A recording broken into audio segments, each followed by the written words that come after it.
Hello everyone, today we'll do something different from the usual, that is criticizing an article, an essay from a professor whose identity I will not reveal, right? But given that this is a critical commentary, it's fair use and I don't know anything to anyone. It's not that I wouldn't like this person to know that I'm commenting her articles, but it's something that happened randomly and that unfortunately is exemplificative of a big chunk, let's say, of academic, say, dynamics rather than properly historiographical ones in our time.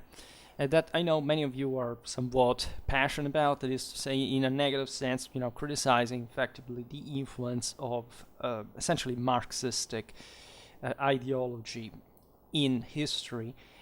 In educational institutions. Many of you asked me ever since I made that video about conservatism, etc. What do you think about this conservatism and the other? Contemporary conservatism is purely worthless. It doesn't have any cultural dignity as much as Marxism, right? There is not a group, a community, whoever that is doing anything relevant in terms of what should be done according to the universal tradition of the past. So there is no sympathy whatsoever from my side towards any of it, right? If not towards some people that are doing essentially something normal that sometimes done also by liberals, etc. But the structural systemic damages of leftism by today are much more serious. Right, and there is a broader idea that I have that fundamentally the world needs more of, what is the more, say, just in terms, given that nothing is to be relativistically interpreted. Of course, it's mostly part of the conservative force nowadays, but that again is completely unsatisfactory, considering what is occurring altogether. Right, what happens with Marxism or cultural Marxism, that is just a farce that, however, still erodes significantly any form of cultural dignity. It's just the consequence of the entire system, right? That's why conservatism is disgusting in the same way, because there is no proof of force, intelligence, beauty, ability, knowledge, dignity in that system altogether. Right, you cannot look at your system and say, "Wow, this freaking Marxists are ruining the system." Why? What is the other side? Where was the other side when this was happening? Right, you are weak too, and you're disgusting too. So frankly, there is again no, and the rest of the world is the same. Right, stop buying this delusion that is mostly something I hear in the United States. That since things are going kind of astray ideologically, actually there is a lot of conservative backlash in the very last times, but let's say the rest of the world is in this sense better than you, because you're just self-sabotaging the potential that you have and that you are by admission not recognizing. The rest of the world is disgusting as well. It's not that if there are more traditional cultures, this, say, tradition is actually of the good Apollonian, Uranic, celestial side of the story, right? Most of world traditions are dark, chthonic, decadent, putrescent, culturally and civilly underdeveloped realities that have nothing to do with what you think they would have.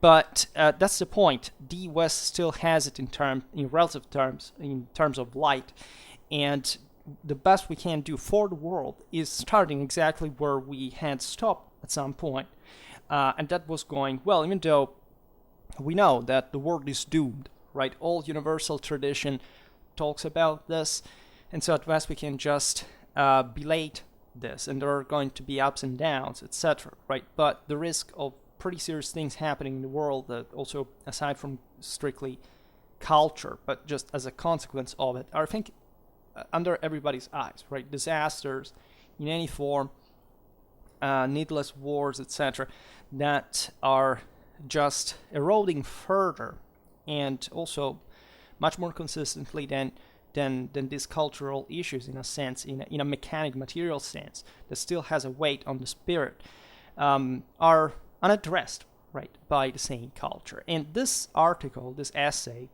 actually, is from more than 20 years ago, right? But at the same time, it is still, I came across it randomly, accidentally, in a context of a manual that is used in the West for preparing PhD aspirants, right, candidates, to, in fact, the selection exam, right? So this should be, in theory, like the basis that a master student should reinforce, right, and should be able to appreciate and assimilate, and thus being at the level of, if not almost, right, to become at the level of, according to these lunatics.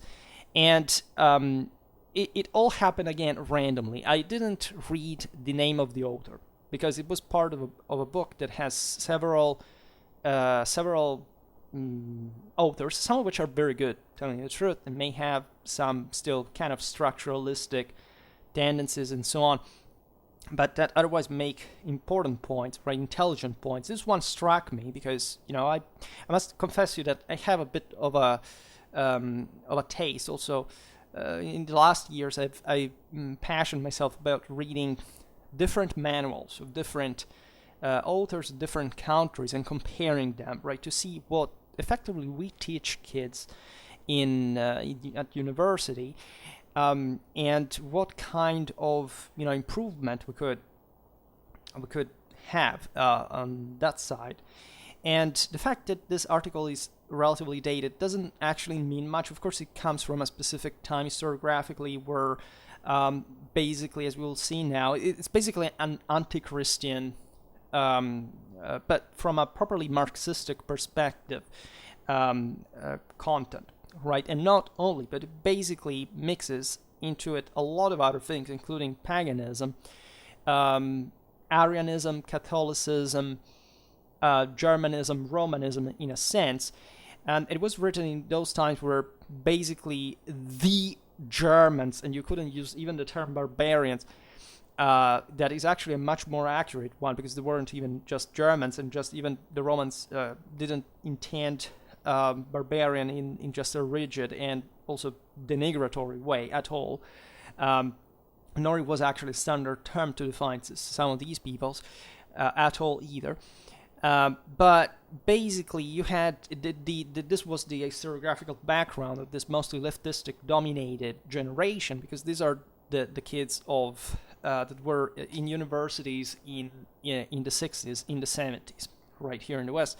So they were being loaded with this basically iconoclastic, destructive ideology that had to tear down fundamentally any form of spirituality, as we'll see today, any form of understanding properly towards the concept of religion as a major mover from all sides in that world, essentially radically categorizing, which is what still many conservatives, as a consequence, because they reason like that, and part of what they're discussing is that they do reason like communists, fundamentally, that has been done of, in fact, ancient religion, that I also make an enormous effort to explain in the truly syncretic and non kind of at all multiculturalistic, but actually in a truly and deep imperialistic, self-exalting, and individual ideology that was at the root, again, of all culture of the time, as if to say, well, whatever the Christians did was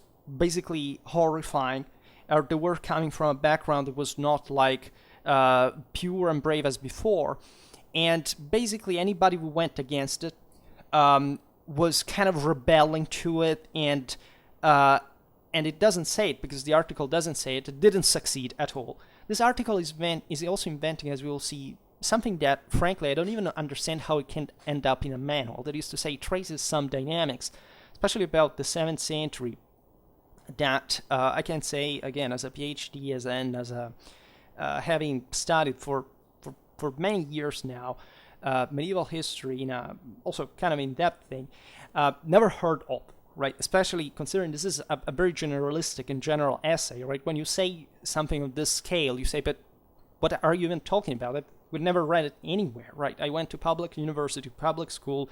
I have a collection of 11,000 books, some of which also much more updated. This one, I've just talked with lots of professors, attended a lot of conferences, never heard even a single time of this thing, namely a sort of backlash in the paganistic backlash in the 7th century that would have eventually done what? Because the 7th century is actually a moment of important consolidation of Catholicism all over Western Europe.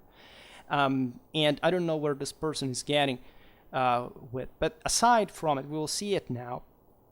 The main problem is that this article is just, first of all, poorly written, right? It's not badly written linguistically, but it doesn't have really, it doesn't make a point. Essentially, it's divided in two sides, dealing with two different aspects, and basically not having a conclusion in either cases, and just spitting fundamentally on, first of all, on Christianity, but also contradicting itself relatively to the same Germanic culture and Arianism, not addressing basically any theological issue or why would, for example, the Germanic peoples adopt Arianism, and why that did become an important identity for them, etc. And it's all read in a kind of antagonistic proper relation with Catholicism that also all these peoples at the end of the day embraced, creating one of the most stable times in their history.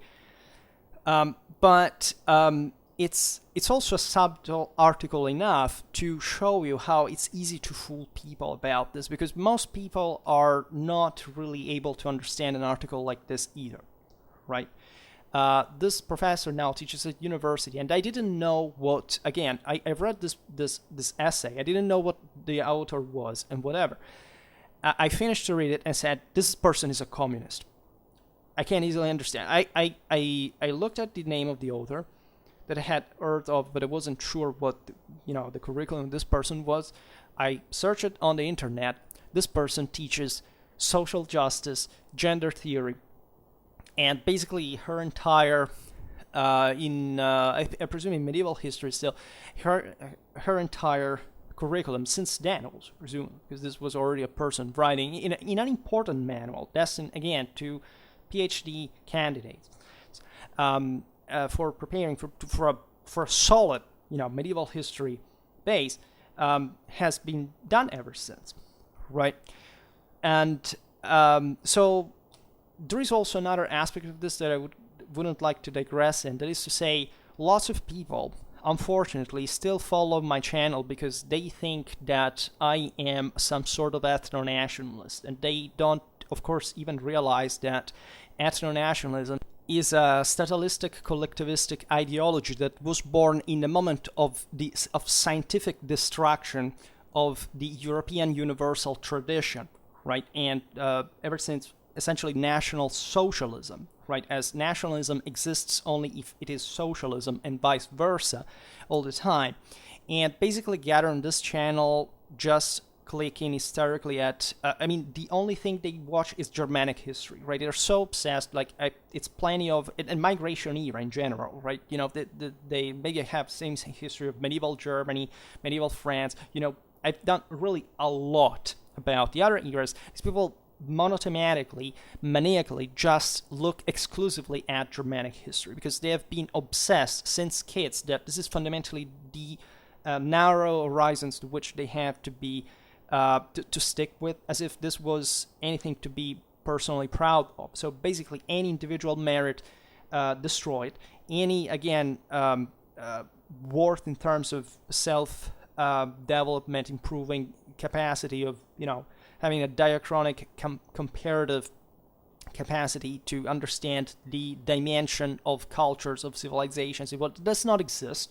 So they just remain entrenched in their undereducated and parentally, unsatisfactory background. And they think that, again, this is a form of conservatism for which they should even be proud of, and that makes them, frankly, just passive-aggressive and just part of the reason why our European Western tradition is so decadent and basically inconsistent and non-existent at this point. These people are not Westerners, by the way. To my standards, they do not belong to my identity, to my culture. They're just something else, something far worse, far inferior, and far, frankly, dangerous. Again, not because they're actively dangerous, but because they're passively dangerous. They set an example of radical moral, cultural, and personal inferiority that has nothing to do with the eternal doctrine of struggle and victory that was at the root of the entire Indo-European and also kind of world universal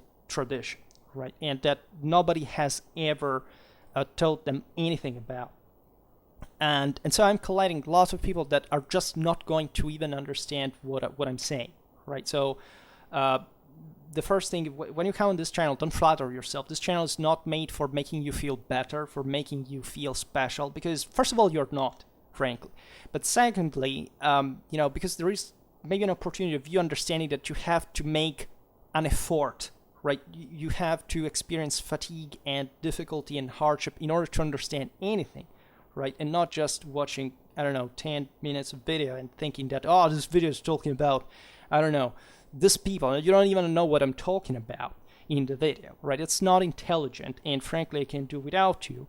And I'm just going to be inflexible in any form of blocking, censoring. I'm using them to the fullest as a creator here, because you're not a dignified human being. You're just a dirty statalist collectivist, a national socialist, and nothing else, right? And there is no room for these, let's call them people, on this channel. And I say this specifically because much, again, of the ethno-nationalistic hysteria that followed actually in the last generations does stem, and this is what conservatives do not understand, from the actual socialistic, multiculturalistic mindset of professors that were writing exactly in these years, 20 years ago, that informed kids, today's parents, their children, in turn, etc., and that have basically made conservatives actually reason as socialists when talking about cultural differences. So basically annihilating any form of history of spirituality and not even understanding at this point fundamentally what paganism was and what Christianity was, and why this rigid barrier that was set also in those times, quite sadly, was weaponized into, in fact, fueling this ever less developed and spiritually absent kind of idea that Christianity was, in insight, a problem, right? Because the brave, free, pure pagans were, again, supplanted by this religion. Whereas it's the same thing that I was saying before. Where was their greatness if they actually gave ground to something allegedly inferior, or however something that, yes, can be seen as a broader, modern, and even more secular gradual degeneration, but that was universal already at this point, was not intrinsic to the Judeo-Christian tradition that otherwise actually stemmed from the same identical root of the rest of universal tradition, and did a lot to slow down that, as we'll see today, that broader human degeneration that at the end of the day, after the social nationalistic socialistic revolutions of the 18th and 19th century brought at the end of the line to such articles to exist today, right? So, and to even making people pretend that this was some sort of scientific content without, as we will see now, this is a professor that basically ignore history of religion in a way that just a few decades before was taught at a level of depth that this article deliberately ignores. I still have to find out whether willingly or, let's say, consciously or not, because the point being is that although Marxistic, communistic ideologies initially were aware of idealistic history, religious, spiritual history pretty well, and they also mastered it, and their decline, let's say, their presence can be seen as a decline of the same culture that originally had maintained those kind of traditional ideas and softened up, but at least at some point somebody knew. My doubt is that this, especially this generation of 1960s, 70s, say, university students fundamentally started literally ignoring. That is to say, ignoring that the entire universal tradition that up to the second half of the 20th century everybody knew, because it was the only thing in every work, literary, historical, whatever, the pillar of the entire system, doesn't matter how gradually already modernized and secularized, etc., was at some point eliminated. And again, for the fault of those who could not preserve it, not for the fault of these spoiled imbeciles, right, that very often had not even to do with the actual allegedly struggling classes and all this bullshit, especially for the second half of 20th century Western world, with, by the way, an abomination of the dignity of mankind just across the curtain next door of communists and other culturally underdeveloped people. So this is a deep problem that I also never fully addressed because it seemed to me to be too political, too ideological. But the more I read history, this is the point of it all, the more I read history and the more I find out that this is the issue, that somebody consciously or unconsciously deprived us of basic knowledge that is not go to church on Sundays, because if that's your only standard, it's worthless, right? People have to study Christianity, even just to know paganism, right? Anti-Christianism, atheism, neo-paganism very often are fueled with this entire, in fact, national socialistic absence of any form of actual spiritual education, right? If you want to criticize Christianity, first of all, you should have studied its theology seriously. If you didn't, what's even the point of criticizing something that you don't know, right? And even more, how can you understand paganism if you do not understand Christianity? You have been indoctrinated into thinking that spiritual phenomena can be encapsulated and alienated from any context for you to simply choose, like the red pill, the blue pill, and not considering that they were all deeply intertwined. That is to say, that Christianity existed because a paganism existed, and they are deeply interconnected, and they are actually, at a broader level of understanding of history of religion, actually the same thing that was going on, at levels that, again, you've never been told. And I hope this autumn, this winter, to come back prepotently with that history of religion that you have been properly deprived of. And I see it, again, from the stats of my channel. Every time I make a history of Christianity video, people do not watch it. They just watch ethno-nationalistic stuff because it's like, that reveals the level of insecurity and paranoia that they cannot live without that. They're not capable of interpreting more developed, comprehensive cultural topics that are by far and by scale dramatically more important than anything happened, by the way, during the migration era, because that's what you're looking at.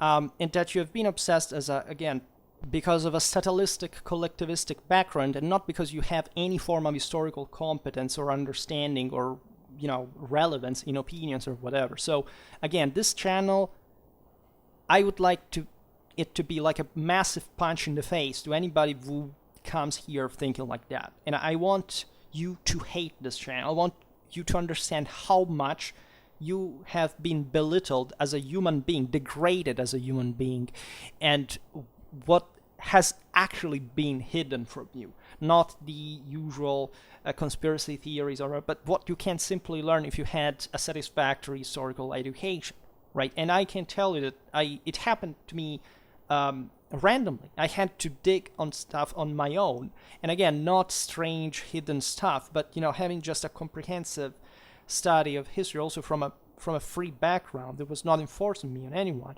to find out what normally not even professors do, because this person now, as you will see, for having written this essay simply, and having become a professor, simply talking about, again, the history of Christianity, these kind of things, has zero idea about ancient religion, what it actually was, and why the phenomena she talks about are completely misunderstood in our work.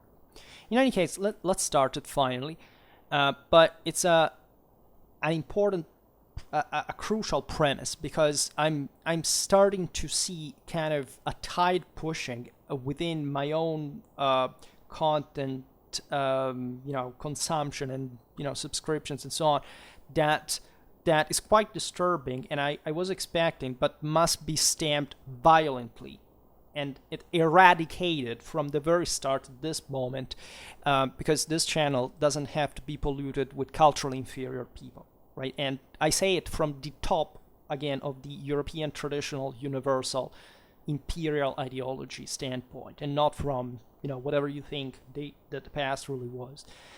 In any case, I will be quoting directly the entire article, right? So some things are acceptable, some things are not, as we will see, but it's the entirety of the thing that is quite disturbing.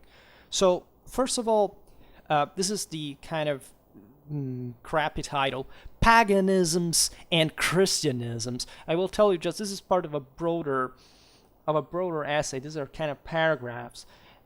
This is another title, Theological Cultures and Christian Identities. You see what immediately these person does. It denies universal tradition. It makes you think that there were many different types of views and different experiences, and that nobody really knew where the center was. Why this world gravitated entirely on the ecumenic rule of celestial divine glory. And that was the gluing, unifying ideology that everybody was essentially partaking in existentially. Then this the controversial experience of the Franks, like all this kind of bullshit that I know for those who have never listened to my content, I advise you to go look at my Migration Era playlist or Medieval Christianity one, or Merovingian. The Merovingian history one, etc., and look exactly why I'm just allergic to this kind of garbage, right? And I will not digress particularly. If not, I will explain part of these things in this video, but just be aware that I talked for days, literally, about these topics, and it's all uploaded here and to be easily found. So, listen to this. Beyond the borders of the frontiers of the empire, the borders of the empire specifically, because it's never the frontier. It's still at the time we're talking about borders, right? Like immigration with clandestines and so on. Times and ways of the affirmation of Christianity represented the crucial factors of a great process of acculturation of the barbarian populations that drew gradually the physiognomy of early medieval Europe. So you read this and you say, well, after all, yeah, kind of this was process of acculturation.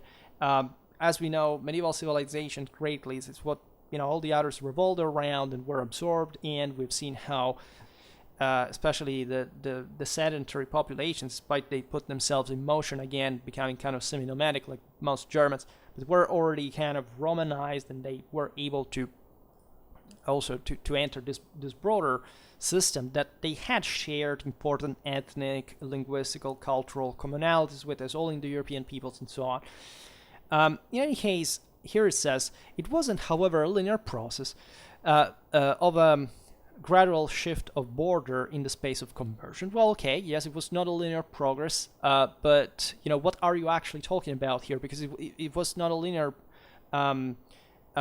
progress, meaning that there were some backs and forths. Evangelization surely had failed initially at some point.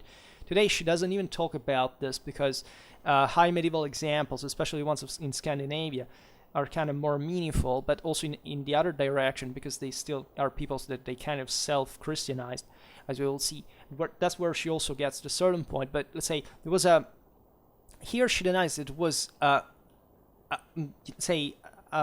progressive, she said, a progressive border of the space of conversion. There was not like a linear shift in this. Well, first of all, this is the point of what Marxists do. They make you fixate on things that do not make even sense conceptually.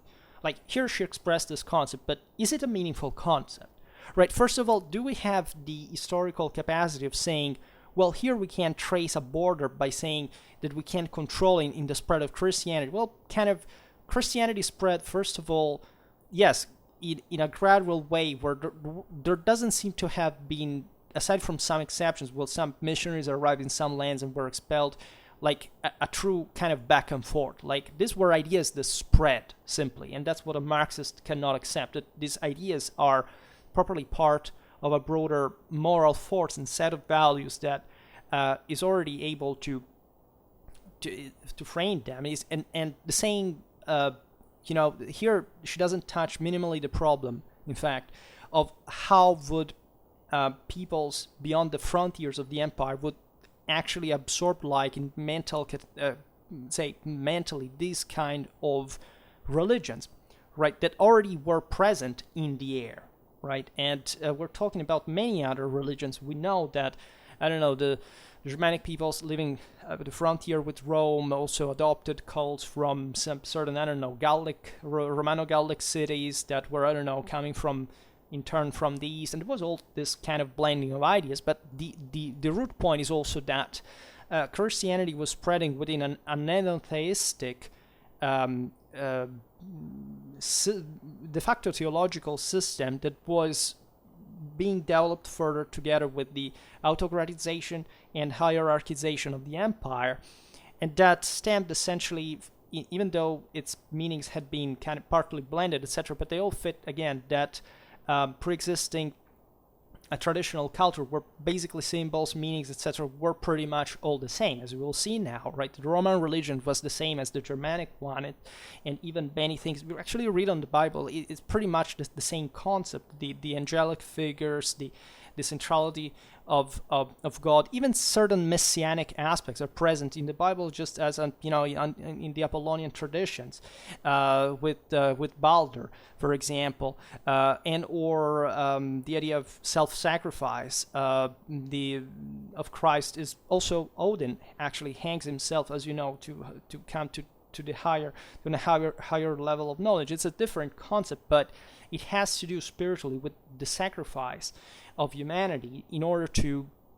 I made a video about the doctrine of self-sacrifice of the Indo-European creed, and that pretty much the same thing. So these cultures and religions were no strangers to each other ever, right? The entire dichotomy that surely since the time of the Age of Enlightenment, from the negative side of it as a cultural phenomenon, began to oppose radically the concept of Christianity, and especially monotheism versus polytheism, is all, like, properly in history of religions, just a pile of garbage. Like, it's a complete modernistic, secularistic invention. It has nothing to do with how and what people believed in at the time, right? And again, the normal strategy of Marxists, of materialists, of determinists, of relativists has been to rigidly categorize, also accomplish the Enlightenment encyclopedistic, that is just, again, hypostatic but asubstantial meaning of terms that instead in traditional cultures had an essential meaning, brought to this, okay, let's concentrate not on the absolute, let's concentrate just on the relative, so that, that will become the problem, alienated from reality that will go on without us.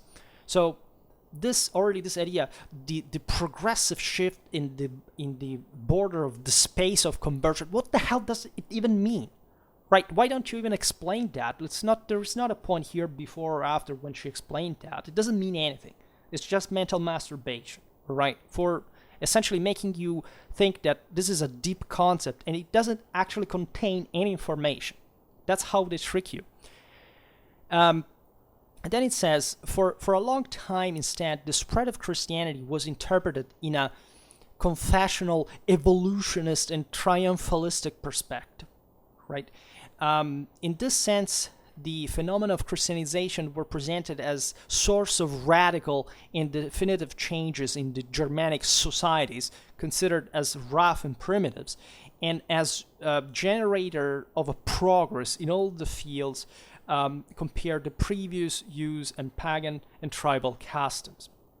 Now, first of all, consider this thing. Is it true? Like, because the average idiot, again, is just thinking, oh no, this is true. How is it true? Right? I have studied an important amount of much older historiography than this essay. And as a general, again, as that general, previous historiography, I can't say it was even just idealistic one. I'm talking even important structuralists that, however, had been taught idealistic history and made very beautiful history of Christianity, even without actually being particularly, being believers, right, or theists or whatever. They told this history as objectively it happened, meaning confessional, evolutionistic, and triumphalistic story. Where actually? Because I don't know any author that, aside from specifically, I don't know, if you pick, I don't know, a Christian school, private school that is, I can tell because I come from a country where actually public schools are better and have much higher scientific standards than the private ones. It's not a circus like in other countries, in some other countries. But the point is, nobody ever told history of Christianity in kind of a truly confessional, evolutionistic, and triumphalistic way. I think no historian truly that began to study a geography ever said, okay, well, this is what actually happened, even from, of course, sources that were telling the story in a kind of edifying sense and that had a specific function in that world. Another thing that, of course, a determinist, a materialist, and a relativist will always try to distract you from. That is to say, you cannot read historical sources without background. You cannot read, let's say, what somebody said about somebody at the time and pretending that is true, which is valid for Christians converting pagans, but also the other way around, or when, unfortunately, of course, pagans couldn't write, but let's say it's not that the fact that they couldn't write was a fault of the Christians, and so, nor the fact that Christian eventually spread, and largely in a pacific way, actually, not with forced conversions, because, the only true large-scale one you can think of is actually the Saxon conquest by the Franks, and the rest did have violences because there were different factions within the same country, but did all by themselves fundamentally. There were threats of invasions, things like this, but when you look at the broader evangelization of Europe, you cannot say, well, there was a time in which there was an alternative to such, because you see, here the article is presenting it to you as Christianity. What it should present it to you is as the imperial, universal ideology of celestial glory. It was believed both by the Romans and the Germans way before Christianity, and that the same Christianity essentially was constituted by. Right, here there is the point that, again, confessional, why? Because confessional, somebody had to accept Christianity, say, by accepting that Jesus is your Lord and Savior. Formally, they would do it. They were obliged to do it by a certain degree, where that was properly, a political issue mostly. But the rest of the population, people really weren't particularly preoccupied with, at least so urgently as it would seem. And we'll also read later the thing, because this same religion that, again, everybody shared, fundamentally didn't give a damn about the lesser people, right? What people believed in the countryside could be important by a certain degree, but it was not changing the major political, military, and social issues in a world that was still being ruled fundamentally by from cities and from estates that were way more advanced than that, and then actually were being supported by the same peasants that wouldn't create particular problem. Evolutionistic, why? Because, there is a point that Christianity kind of developed these peoples further, in which way spiritually, ethically, or we're talking about the actual effects of the political and social influence that they received from more advanced civilizations. Well, in that case, maybe you didn't notice, but at the beginning of the Middle Ages, great part of Europe was pagan and was pretty underdeveloped. And that also was a bit the same boundary of the Roman Empire. It was not just a cultural one, it was also kind of a important material one, literally, climatically, etc. At the end of the Middle Ages, everybody was Christian, and those regions that were formerly pagan were also some of the more developed, right, later on. So what happened, in this millennium that is pretty long, but, there was a pretty big development. You may not consider it an evolution, but frankly, from a civilizational point of view, it was definitely a pretty good damn improvement that brings closer to the same standards and of living of today, and that do derive from the same idea of empire that was pretty alive throughout all the Middle Ages, that can be considered actually as a reemergence of that same older creed within the same Christian reality. And that, incidentally, again, the empire versus tribe dichotomy doesn't actually make you look things in perspective very successful for the tribal model, right, together with a pagan one, because actually, again, yes, it's a monotheistic invention that were politists and pagans and whatever, but the point, again, is that you should be reading beyond the same Christian sources that, however, are often saying something that you do not even understand in that sense of celestial military glory, that they were actually, as we will see now, sustaining against a world that had lost that Uranic superiority, in which the same Romans and Germans and Celts, etc., had believed, and that was actually kept alive by Christianity during that period, while the masses were coming back to the kind of chthonic, demonic, telluric, and frankly communistic dimension that saw in particular cults, not again the sky, but the earth, the actual direction. So it's much more complicated, really, than the person here is presenting you. And triumphalistic, well, again, Christianity won by far. Like, it's not, it was an island where nobody was Christianized. So I think that for the church, this was, yes, a triumph. And you may not, of course, speak of the general evangelization as an easy process, but who did ever do this? Again, in historiography, which are the authors that are just saying, Christianity made it, it was the top thing, it was quick, everybody accepted it, and it changed everything for good? Like, I don't know any serious historiographer historically that, but I mean, of all the authors that I've ever read, there are a lot by this time, and I can assure you that ever presented this in this way. So this is yet another typically relativistic dialectical mean to make you think that there is the enemy, the evil guy, in this case the Christians, and their version of the story, whose narrative you debunked, while ignoring that Christian Europe during the Middle Ages and the modern age took off as the by far the superior world civilization, also loaded with an enormous kind of unitary, morally, spiritually unitary background that, yes, was surely also the product of a blending between paganism and Christianity, but was that, right? So it's something that goes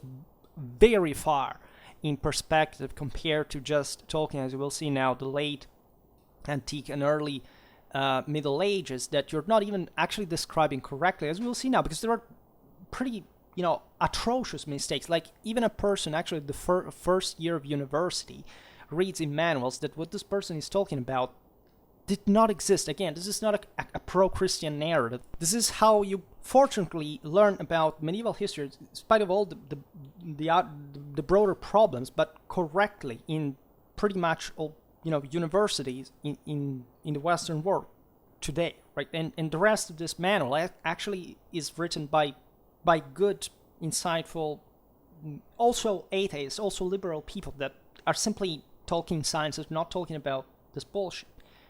So this is a political pamphlet. This is nothing else. It says, so this other thing that, the Germans were considered rough and primitive. Okay, we'll come back on that. And this person is basically saying that it was not an improvement compared to the previous living conditions, in a sense. Here talk about pagan and tribal uses and customs as if they were just, uses and customs for some abstract reason, for some kind of multicultural reality. These people were just different, and they weren't living like that because, for example, they lived in much poorer places, and if they had had the power, they would have actually ruled imperially, just like the Romans and the Christian Romans were doing at this time. And a model in which the same cultures were already part of universally and mentally, and that just here the author is kind of diametrically opposing and dividing for saying that you cannot say that there is somebody that is better than the other, right? Because that's the intention. Then it's also meaningful that just by mode of writing, this person is not addressing the works, the names, the authors of this alleged terrible, confessional, evolutionistic, and triumphalistic pro-Christian historiography, right? It's not saying, well, look at least at this major author that made us believe that, and because it doesn't exist, simple as that. But they are creating ghosts. They want you to believe in this, right? That just they want to make you believe that capitalism exists because, or that, property is a theft. They want to make you believe something that does not exist. They want to alienate you from reality. Then it says it was sustained, again, by whom, in fact, that Christianization would have brought to an ethical improvement because the new religion was inspired to a higher respect to human life, a greater social equality because it favored the improvement of the condition of the weak, especially women and children within society. So first of all, again, this person also teaches alleged social justice. Just for the record, there is no such thing like social or whatever justice. Justice is just justice. Like the truth is the truth, right? Not the greatest truth, the lowest. It's just the truth, right?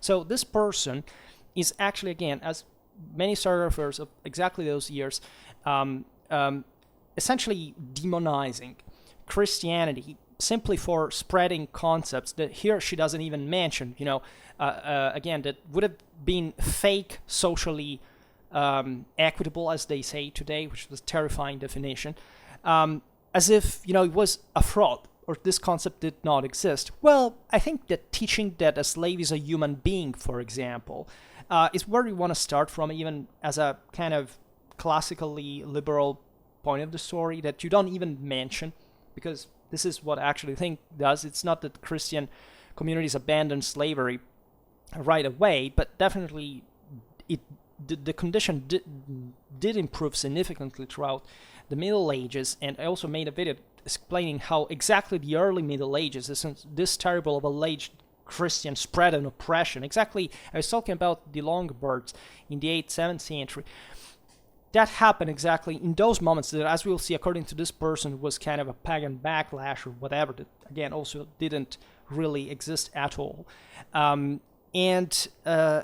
yes, Christianity was protecting, for example, things like monogamy, was giving greater importance to women and children. Yes, right? You see, this person probably doesn't even know this concept, but let's say this change was connected to the general recognition of human potential, which had to do still with the possibility of transfiguring, divinely speaking. That is, again, what the Christians believed, what the pagans believed regarding to their heroes was possible, was the same exact concept. Christ transfigures just like heroes transfigure in battle, right? In moment of highest sufferings and pain and self-sacrifice, just like Woden. It's the same concept. These people all believe that, and Christianity was saying, if we want to be stronger, this community, we have to make people believe that they all can achieve this, right? That they can all be saved, that they can all transfigure, if they, of course, behave in a certain way, right? So the issue with Christianity we'll see now is that it was possible, in their view, to eliminate evil in that divine salvation, right? So this is a big issue that in a sense differentiated Christianity from paganism, but that asymptotically, as I always say, actually overlap, because, in real life, where do you draw the boundary, right? You always have to do your best in a sense, and only what matters is not how much better you have to do, but just being striving and being concerned in just doing it, right? So again, differentiating these ideas so much, which is first of all kind of anti-historical, because again, people at the time did not really understood the difference. For them, it was probably the same thing, and they didn't even perceive a change in these matters. Most people were not really, even when converted, actually theologically versed. They just knew that that was the state of things, because everybody believed in that possible transfiguration. While today we absolutely have never heard of this concept, right? Which is just a word that we have heard from Christianity, but that we have completely cut from any, in fact, moral scientific meaning, and that as it had universally in the history of religion traditionally. But this was also present, right? And there were also political reasons why this control had to happen. It's because the clinic groups had, in a sense, sort of mob-like resistance towards the greater authority. It was a matter of, setting the basis of, in fact, a more just society, right? Most of the, barbarian societies were just going trial by duel, right? In their view, was feasible because they didn't have time to lose in the barbaricum while they had to recompose feuds immediately, even at the cost of justice. Well, in the post-Roman world, etc., as we'll see now, administration, juridical, cultural, literature were a bit more advanced, and also because their civilization and power was a bit more advanced, and this peoples that were also, as we have seen, often not even the majority of the population when they occupied those territories, kind of stuck by that, and provided also pretty damn good examples throughout the early Middle Ages of public, legal, culture, functional elective monarchies, even literacy, etc. And then it says, and even a generalized cultural progress, because its spread brought with it also the decisive closing to Latin culture. Well, it's not much that it's Latin, it's the culture of civilization, of a place where there was a state, where there was an empire, where there was a greater political stability. Right, what the Germans occupied the most functional states. They want to rule from Italy, from Gaul, from Spain. Right, what were the others remaining in Central Germany, and why did they leave from there to go in other places? Because these were more functional places, right? What is disgustingly creeping in, again, the conservative ideology of today, and that's why it's kind of a form of cultural backwardness, is this idea that the state is a problem. Right, the state is not a problem because it's a state. The state is a problem because of you. Because the state is meant to work on the base of dignified people that make it work. If they can't make it work, it means because they're civilly underdeveloped. And so, again, the problem is not that you have Biden. The problem is that you have you. That you made that happening, because otherwise the system would work pretty damn well, and it had been working pretty damn well, because it made you achieve extraordinary things. And the problem if things go down, again, it's not because of some isolated problem that you have nothing gnostically, puritanically to do with. It's because you're part of the same problem. It's because you have stopped reflecting even on what the civilizational accomplishments actually mean. And that's, again, why there are people, for example, just watching, again, migration era Germanic history of the entire medieval and beyond European history, and much dramatically more developed and functional and powerful states and realities, sometimes from the same Germanic background. So it's not even an ethnic problem. It's properly a cultural problem you cannot recognize because you don't have a civil public culture. Education. You don't know what it means. Nobody educated you in that. It's dramatically normal, unfortunately, nowadays. Parents, on average, are worthless in that sense. Schools, on average, are even worse. Who's teaching these things? Nobody. Right? Kids are just glued to their phones, nothing else. Right? So what kind of attention, effort, discipline, authority, reason can they develop by living like that? The problem, again, is you. It's not some evil monster that you're also not doing factually anything to counter. Even if it were there, these are just scarecrows. They're ridiculous, right? The people that you are worshipping in the past would have thought of you to be a disgusting slob that cannot even solve this ridiculous problems by themselves, while they lived as religious devotees in war bands, taking somebody out every once in a while to remember that they didn't belong to themselves anymore, but to the higher principle, and they would spend their life, killing their enemies and affirming their own order and power, etc. And you think that you derive from that. You think that because you think you descend from them, even though of course you descend from lots of other peoples that, according to you, are not white enough. But you deny that because you think that you don't have basically any other possible trace of other races within, and for some reason people who lived 2,000 years ago are more relevant to you ideologically than even what is happening or what was happening in the world at the time.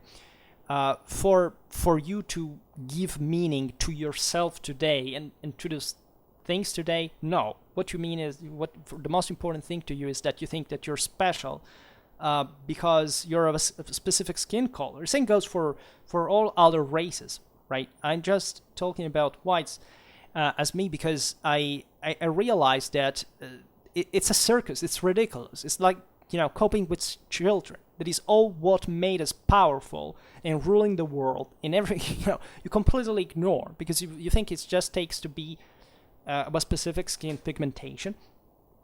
Right, just like if you're black, you think that you're plagued by slavery, even though your ancestors for the dawn of mankind spent their entire life enslaving each other, and exterminating and raping and whatever, and you think you are some pure innocent victim. This is the rotten, disgusting, putrescent, culturally, morally, personally inferior reality in which we live, of people that objectively do not have any human dignity anymore. I'm deeply convinced of this, right? Human dignity is won on the field. This is what these people believed, and our fields are very different from those days, but the result is practically the same, right? You are still going up and down, comparing this, how much you do or you don't do, mostly, to basically not achieving any goal, to demonstrate you're worth anything, right? In any case, this thing goes on. So, by the way, as you know, here this problem, that it was not a progress, an improvement, a condition, because these Germans, were exposed to Latin culture. They went to live into Latin countries on purpose because it was a better place to be and to rule from, with enormous advantages, and at the end of the day, blending with these same peoples. I mean, they learned how to read. They learned how to make complex administration states work.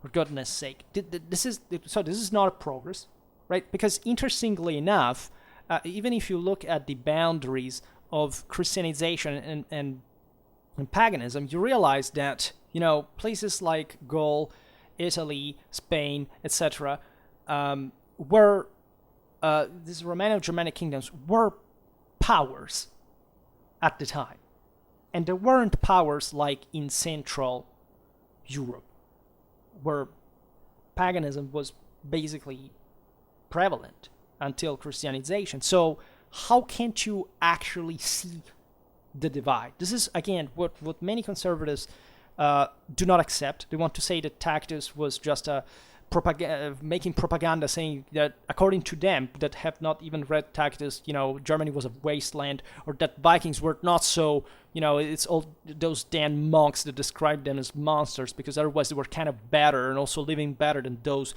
Christians in slavery in countries like England that had a dramatically more advanced state, civil, and administrative culture than anything that existed in Scandinavia. No, because they never cared, again, about the assessing the actual difference. They only cared about the fact of feeling identitarily,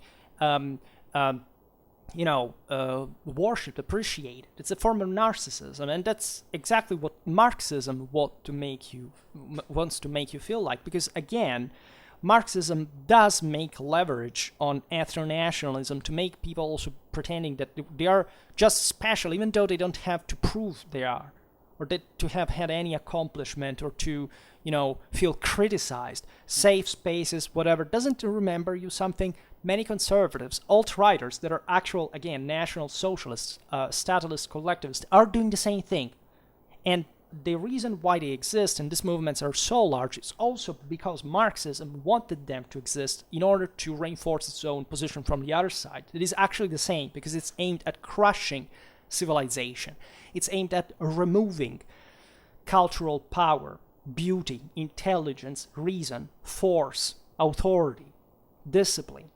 Right? They want everything to collapse, right? And to revert civilization, to evolve, going back to being barbarians, fundamentally. That were barbarian, with the only difference is that these people were kind of living in less developed places at that time, because they had quite massive, stringent, structural, difficulties in even having something more. And they structured their entire culture to be able to achieve that something more morally loaded. People today are just collapsing morally.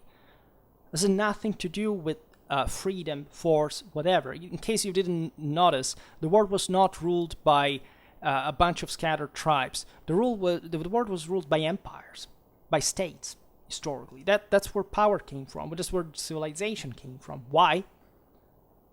Because they had achieved that in the first place. They had the moral force to which, like the Romans, just a city in Latium, in central Italy, with nothing, no connection with anything else, took over the entire world. How did they do it?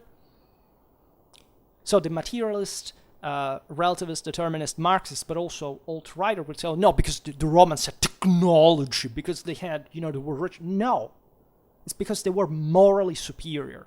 And because they set an example for the world entire to this day, including what the Germans themselves wanted to be part of, and they succeeded in also, dispossessing the Romans in that initial boundary, and becoming the rulers, Germanizing the same Romans, because they also were morally loaded enough at some point, right? So this is crucial. If you don't understand this thing, it's useless for you to even open a history book, because until you have these limits, the self-imposed limits, this autoimmune disease, you cannot go anywhere with life, with existence, with nothing, right? Let's face that.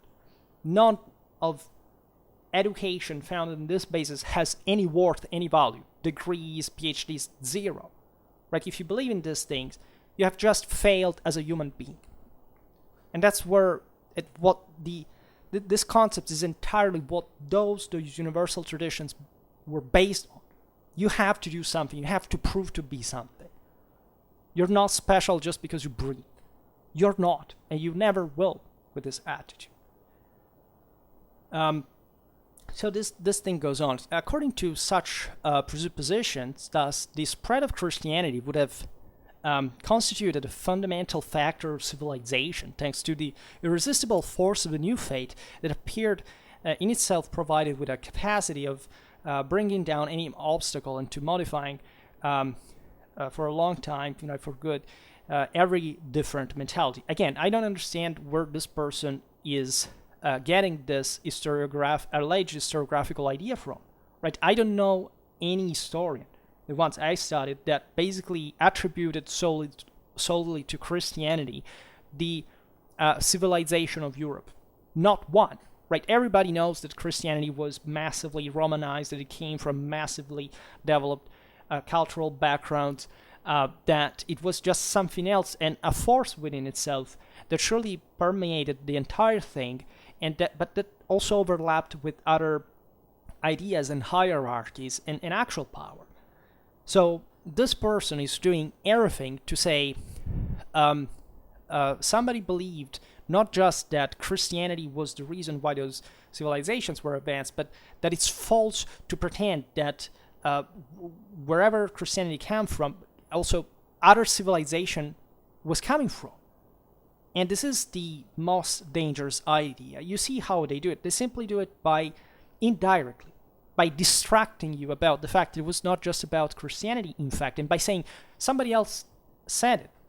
But now let's see how goes on, because it will not, in fact, change it itself. It says the most recent studies on modalities of spread of Christianity during the Middle Ages have surpassed this apologetical scheme, highlighting in contraposition the difficulties that Christianity met in being accepted and practiced. So exactly what's the point here? That Christianity failed, first of all, by which degree, given that still Christianity went, again, kind of unopposed in those centuries. Like there was not another cultural counter-altar that could ever, even just theologically or culturally or in systems of spreading of information, of communication, could kind of pose at the same level, because these peoples were illiterate, right? And the reason why they were illiterate is not that, again, they were Christians somewhere else because these guys had decided not to write and the Christians had decided to write or whatever. It's because there were massive differences that, of course, made it gradual, the spread not just of Christianity but of civilization, right? So apologetic my eyes, right? Justifying the spread of civilization doesn't matter if it's Christianity or something else. It's not really a matter of personal opinion, right? Nor, of course, you should demonize who was from the other side. It was just different, yes, but it was different in perspective with important, in fact, difference in values and capacities as well, right? And thanks my eyes that Christianity met with obstacles, right? But again, was there ever any historiographer, even a Christian one, that said that it didn't met with difficulties? Because the entire medieval, probably the medieval Christian hagiography talks about constantly exactly about those difficulties, and even if it won them, it still tells you that there were. And nobody ever wrote history since then saying, as soon as Christianity arrived, everybody accepted it, everything improved next day, everything was fine, everything was positive. There is literally, it does not exist in the history of mankind a historical work that ever stated that, or that ever made this idea even, prevalent anywhere, right? There is literally no. So what the hell are you talking about? And the ridiculous thing, you see what it says, the most recent studies have highlighted the difficulties that Christianity met with being practiced and accepted. Well, I don't know, weren't they highlighted before? Like, that's the entire dichotomy, right? There's not been ever a box where there was just Christians saying, Christianity spread, but I don't know why and how, and I don't know that somebody else opposed it. Like, what the hell are you talking about? The most recent studies, right? I know studies that were much older than that, even centuries old, that, of course, were talking about that. And also Christian ones that were allegedly to make propaganda about that, but that actually talk about that pretty straightforwardly. So this work was, again, from the late 1990s. So recent studies. There is, the entire 20th century, especially the first and mid period one of, historiography in general, is beautiful. There are works that change the history of mankind. None of them were suggesting that Christianity spread in the way this person is claiming it did. So this is a disinformational content that doesn't actually help anyone, especially a PhD candidate, to see clearly, or to even, I don't think that anybody's buying this article, right? Simply saying it's true. Because if you stop reading what it is, even given the complexity of what you're habituated to, like as even just a master's student, it just doesn't make sense as a text. There are no cause-effect connections. There is no evidence. It's just, an alienated idea. Listen to this. It's been assessed, in fact, not only on the basis of literary texts and written sources, but also because of material evidence, archaeological sources especially, but also architectonic and monumental rests. Well, because what archaeology is actually, I don't know, this person doesn't even know it. That if the traditional role of Christianity and of its ministries in safeguarding and granting the social preservation resulted for the Germanic military chiefs as an extremely effective instrument of control of the population behavior, after all, especially during the 7th century, there were vigorous anti-Christian pushes, both in the rural populations, but especially among the Germanic elites of the territories of Western Europe. So think about I think that you even understand how far this bullshit goes. So first of all, it says, yes, it's true, this was Christianity was a mostly effective way of controlling the communities, but in the 7th century it was a vigorous anti-Christian push. So what the fuck did they use it for if they were to come back and and distress the whole system? And especially allegedly the 7th century, a pagan backlash where? Like in the 7th century, you have the full Christianization of Anglo-Saxon England. You have the final Christianization, the starting of Christianization, final of the Alemanni that had traditionally remained allegedly this bulwark of paganism, as you know, Christianized later, but still within the Frankish orbit was also fully Catholic. In the 7th century, the Longobards fully passed from Arianism to Catholicism. The Visigoths were fully Catholic at this time. So what the hell? Like, what are you even talking about? From the rural populations, which ones? The Germanic elites, which ones? In the Romano-Germanic kingdoms, the Germanic elites during this century exactly fully Christianized. What kind of backlash are you even talking about? This is pure insanity. Here it says, and in fact, this thing expressed itself, especially among the Germanic elites. Okay, they expressed especially in the forms of rites relative to celebration of death. That is through the forms of ritual celebration of the familiar prestige continuity, through the ritualization. Reusing of prehistorical funerary monuments, and the repropositions of cults of pagan metrics, for example, human sacrifices, all instruments of revindication of the social and cultural peculiarity of the community. Which ones?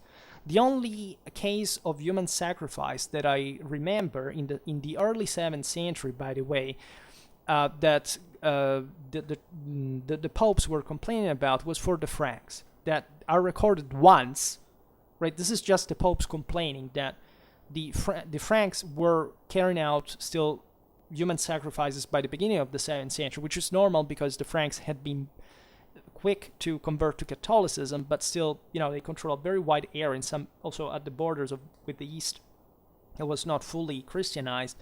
And some of these people carried out human sacrifices, especially and we don't even know how.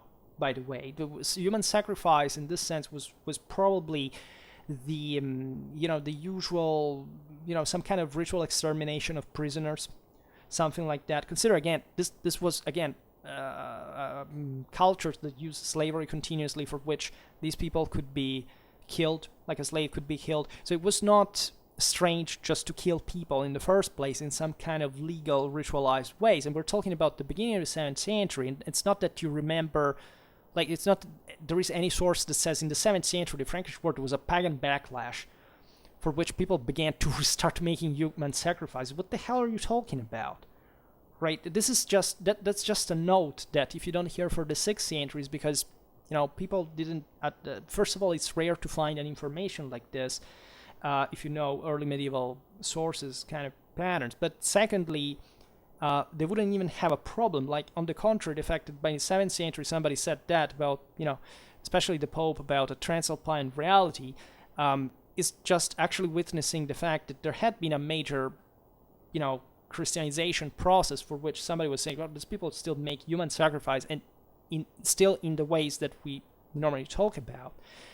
Again, we made many videos, and I can assure that I read a lot about the early Middle Ages, and I have never found, ever, any book, any reference, whatever, to an alleged pagan backlash in Western Europe during the 7th century. Again, the 7th century is one of the moments of greatest consolidation of the Church, of Catholicism, of Christianity broadly meant, in major regions. Right? Again, the full, and by the way, bloodless conversion of the Longobards to Catholicism, the conversion of the Anglo-Saxons. The last pagan Anglo-Saxon king died in 686, killed, by the way. So, what is this person talking about? What's the evidence for such a generic and generalistic essay to come up with this idea that, you never find anywhere? It's not that I open other manuals. It's written in the 7th century, there's a pagan backlash. This thing is unheard. And this person is not even using sources here. So what the hell is talking about, right? Normally, in these manuals, you can't behave like that, not using sources, whatever, because you're just telling a bit the story from your perspective to a kid who wants to become a PhD. And that's what do you tell him this bullshit that doesn't even exist? It's not even a historical thing. What for? Because you hate Christianity because you're a freaking communist is the reason why. But it doesn't stop here, because it basically says pretty dumb things about the Germans as well. By the way, I would like to point out, as we'll see now, that even the alleged backlash is a problem conceptually for two orders of reasons. First, the 7th century, again, was a relatively smooth time for Christianity, because it was the moment of major stasis, of major contraction of the so-called Dark Age. Like, it basically was just a very temporary condition. This was also a time of the Islamic invasions, but the major confessional and also problems, let's say, and the spread of major heresies, etc., was in while late antiquity was alive. Right, it was the 6th century, the great problem between Arians and Catholics, that was settled in all the Western countries, as you know, in favor of the Catholics, overwhelmingly, right, and that had produced in those countries that had especially struggled because of the clash between Arians and Catholics, which mostly occurred just in Spain, telling the truth, because nor the Longobards, maybe a bit the Vandals, initially also the Ostrogoths, but why? Because there was a political divide. It wasn't much of a religious issue, but had created instability. And after that, in the 7th century, actually, there is stasis, there is calm.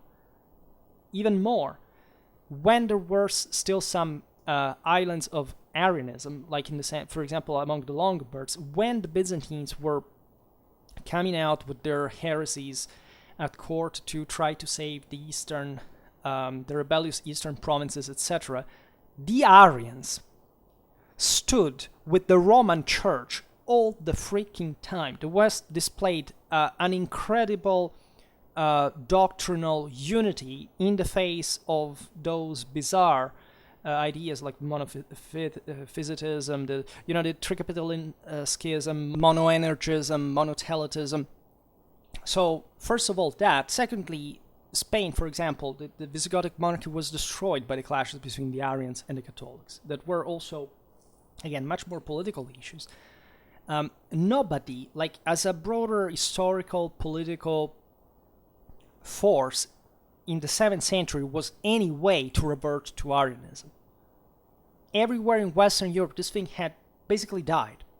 Also, the Longobards did it, again, as we'll see now, for political issues. There was no bloodshed, there were no persecutions, there was no fight about this. Nobody cared to self-sabotage themselves for representating something that had been settled already by a century, and that nobody would have even had the forces for in the 7th century, where, these states at some point barely were thinking how to survive by themselves, and there was actually a great deal of a need of security, also of consolidation, of hierarchies, of aristocracies, of even on the same statal formation.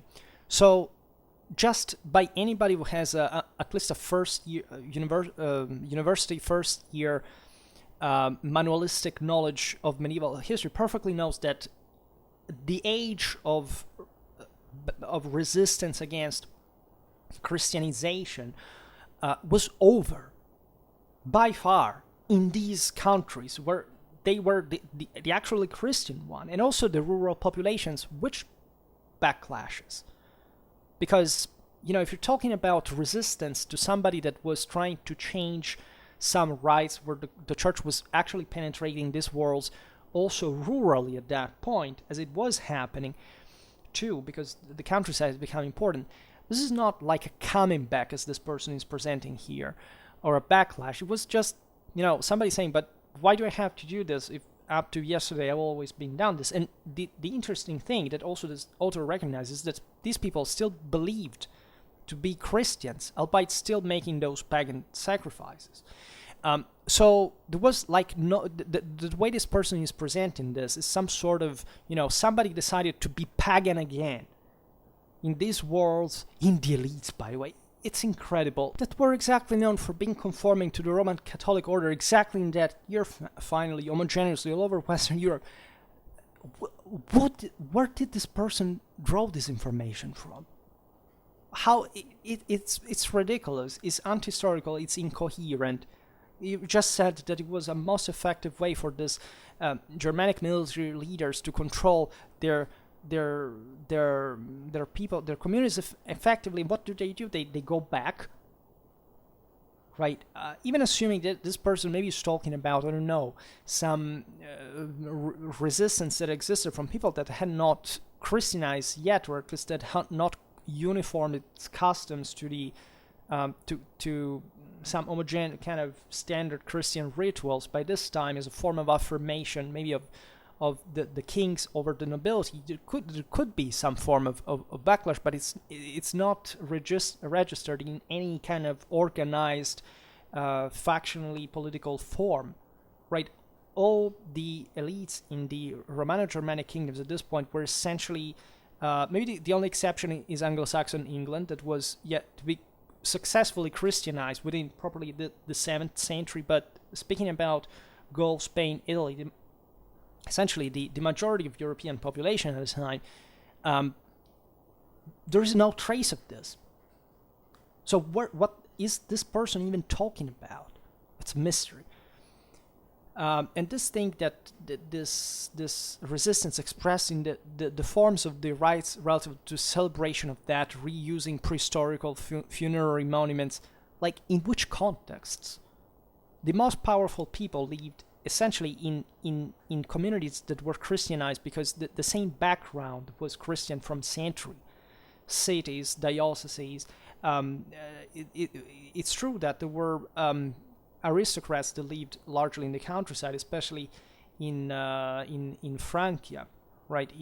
Also in Anglo-Saxon England. But we're talking about, first of all, the minority of Europe, and secondly, even if they resumed some maybe forms in celebration of that were kind of about increasing the familiar prestige, why would this make it kind of a pagan thing? Right, and human sacrifices were how? What are you talking about? There is no such thing in these examples. We weren't doing that. If a person wanted to increase its familiar prestige, would connect it to the Roman Catholic elite that was ruling all over these Romano-Germanic kingdoms, because the hierarchy of the kingdom was all Catholic by that point. And or was finishing to become from Arianism, not even from paganism, except England. And where is this evidence? Where is this wave? Where is this? And what kind of resistance is that, by the way? You expect, we're resistant to Christianity, so what do? You ritually celebrate in funerals, the power of your family. How is this kind of pro-pagan thing? I mean, it's true that paganism, for example, made people burying, with arms, etc. But the 7th century is actually the moment in which those practices disappear. They disappear in Italy. They were disappearing in Gaul. in Alemannia, they last only just up to the 8th century. So where is this thing? Actually, the prestige of in burials is also witnessed at that point, but they found the important foundation of many monasteries by the same elites. So what is this person talking about? Again, because it's literally, I never heard of this, ever. In no book, in no article, zero. Never heard of this. It doesn't make sense. It goes actually against all the macroscopic evidence that we have. Where does this person take this information from? Of course, she doesn't say that. Then it says, next to the phenomena of true and proper traditional revival, again, BS, in a sort of, say, the process, the most significant process to observe appears in fact the one that brings to a sort of triangulation between the parental group of the Pepinids, it's called monarchic dynasty, by the way, and the papacy of Rome and the Anglo-Saxon monks, about which I made a video recently, to a progressive control, say a religious control and framing of the population of Gaul through the intervention, more intense intervention and more intense and exclusive intervention of the ecclesiastics in the rituals that regulated all the principal steps of human life. That is to say, in the 7th century, these countries start to have finally the power to do that, and they are actually successfully carrying that out. So this would be a sort of, reaction to a traditional revival. Where's the proof of that? Right? If we had to make the history of this, is that most of these people had been pagan at some point. They had been Christianizing continuously. There is no century in which we have any evidence that paganism came back in areas that had been formerly Christianized, and the same populations were Christianized. The 7th century, there was not even the injection of other, the migration here in the West was over. Right? So not even to say there are other peoples coming from somewhere. There's none of this.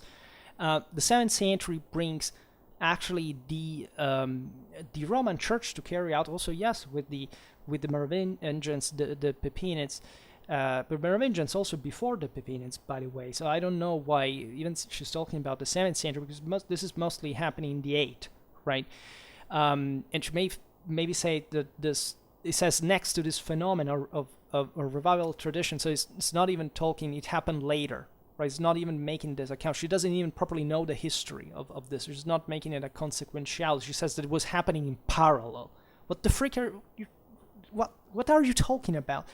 Gregory the Great, yes, launched these missions. There is the conversion of the Anglo-Saxons that also brings the same Anglo-Saxon missionaries from England that was formerly pagan to Christianize further those areas of Germany under the Merovingians has still not ever been Christian, right? So yet, or at least not by a major level or satisfactory one, but that had not gone back to paganism, that had not opposed themselves to it, right? Even when you're talking about recalcitrant people like the Alemanni, for example, those were so because they hoped to escape the Merovingian orbit, but their elite was Frankish Alemannic. They were already Christian, and they were actually hierarchizing the system ever more. Freemen were losing power. The church was spreading its control. So no, there is not like a national reaction in that case. Also, the Bavarians that were even further east compared to the Alemanni in this, they were between Gaul, Italy, etc. So they were also influenced too. The Bavarians were instead like the Franks, and because of them, directly passing from paganism to Catholicism. Famously enough, the Bavarians helped to make the same Longobards passing from Arianism to Catholicism. Think about the Queen Theodolind and her king, her husband, the King Agilulf, that also welcomed the mission of Saint Columba, that restored positive relations diplomatically with the papacy. Exactly at the time of Gregory the Great, was also carrying out this broader conversion of the Anglo-Saxon. It's kind of a famously, for anybody who has learned medieval history, it's a famously harmonious spread of this Christian net. There is a spiritual axis from Britain, passing through Britain, Gaul, Italy, that is spreading as also kind of a unitarily Western European reality. The Visigoths were a bit on their own, with the councils of Toledo monopolizing power even over the monarchy, and being opposite to Rome as Catholics, because the Visigoths had fully abandoned Arianism. They were also looking at Constantinople as a model rather than Rome. So where is this pagan backlash? Where? It did not exist. You're inventing this bullshit by saying, they were resuming human sacrifice. Where? Like, because notoriously, people who study this thing of human sacrifices do tell you that we do not even know much about them. We don't know what human sacrifices, also from the Christian sources, actually meant, what they were about. So there is not even a clear evidence that this was a thing. And it doesn't speak for any kind of true pagan revival. On the contrary, it was something that they had always kind of been doing, that they were kind of abandoning gradually at that point. So it's such a notorious ignorance in all these broader topics that I frankly don't know where this person is coming from, except she's a Marxist. So then the vigorous accentuation of the Roman primate and the commitment with which the Pepinids backed also militarily the imposition of the precepts and of the norms approved by Rome on the vast territory of their domination, representing in fact a strong change in tendency compared to the orientations, were rather variable ones that could be witnessed during the previous centuries. Which ones? The ones in which all the Germans converted to Christianity and from Arianism to Catholicism. How is this thing a different trend? And how is this especially kind of, first of all, like a negative thing, or, some sort of problem or issue? Like the fact that, for example, the Merovingian and Carolingian court could coordinate with Rome, and could carry out also peacefully the conversion of the Anglo-Saxons, that could intensify their connections. They would, the same Arian kings, I would say, would tolerate the foundation of monasteries, of Catholic monasteries, like in Bobbio in the Longobards kingdom under Agilulf and the Catholic Queen Theodolind, the reinforcement of Christianity in the Merovingian kingdom, that again had always been Catholic, not perfectly so among the countryside, but again didn't see a backlash, like there was a pagan Merovingian or Carolingian that said, no, we have to restore the customs of the pagans. There is none of this.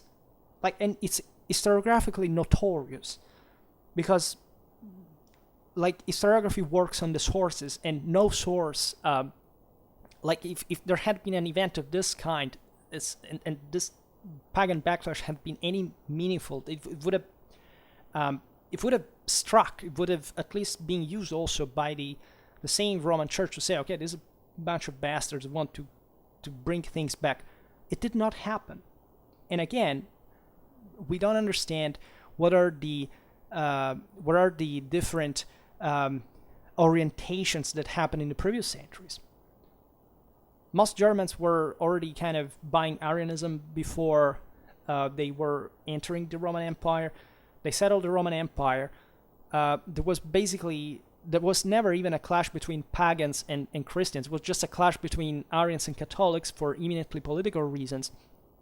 And they all became Catholic.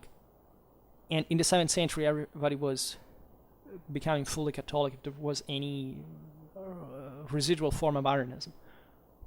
What kind of different orientations?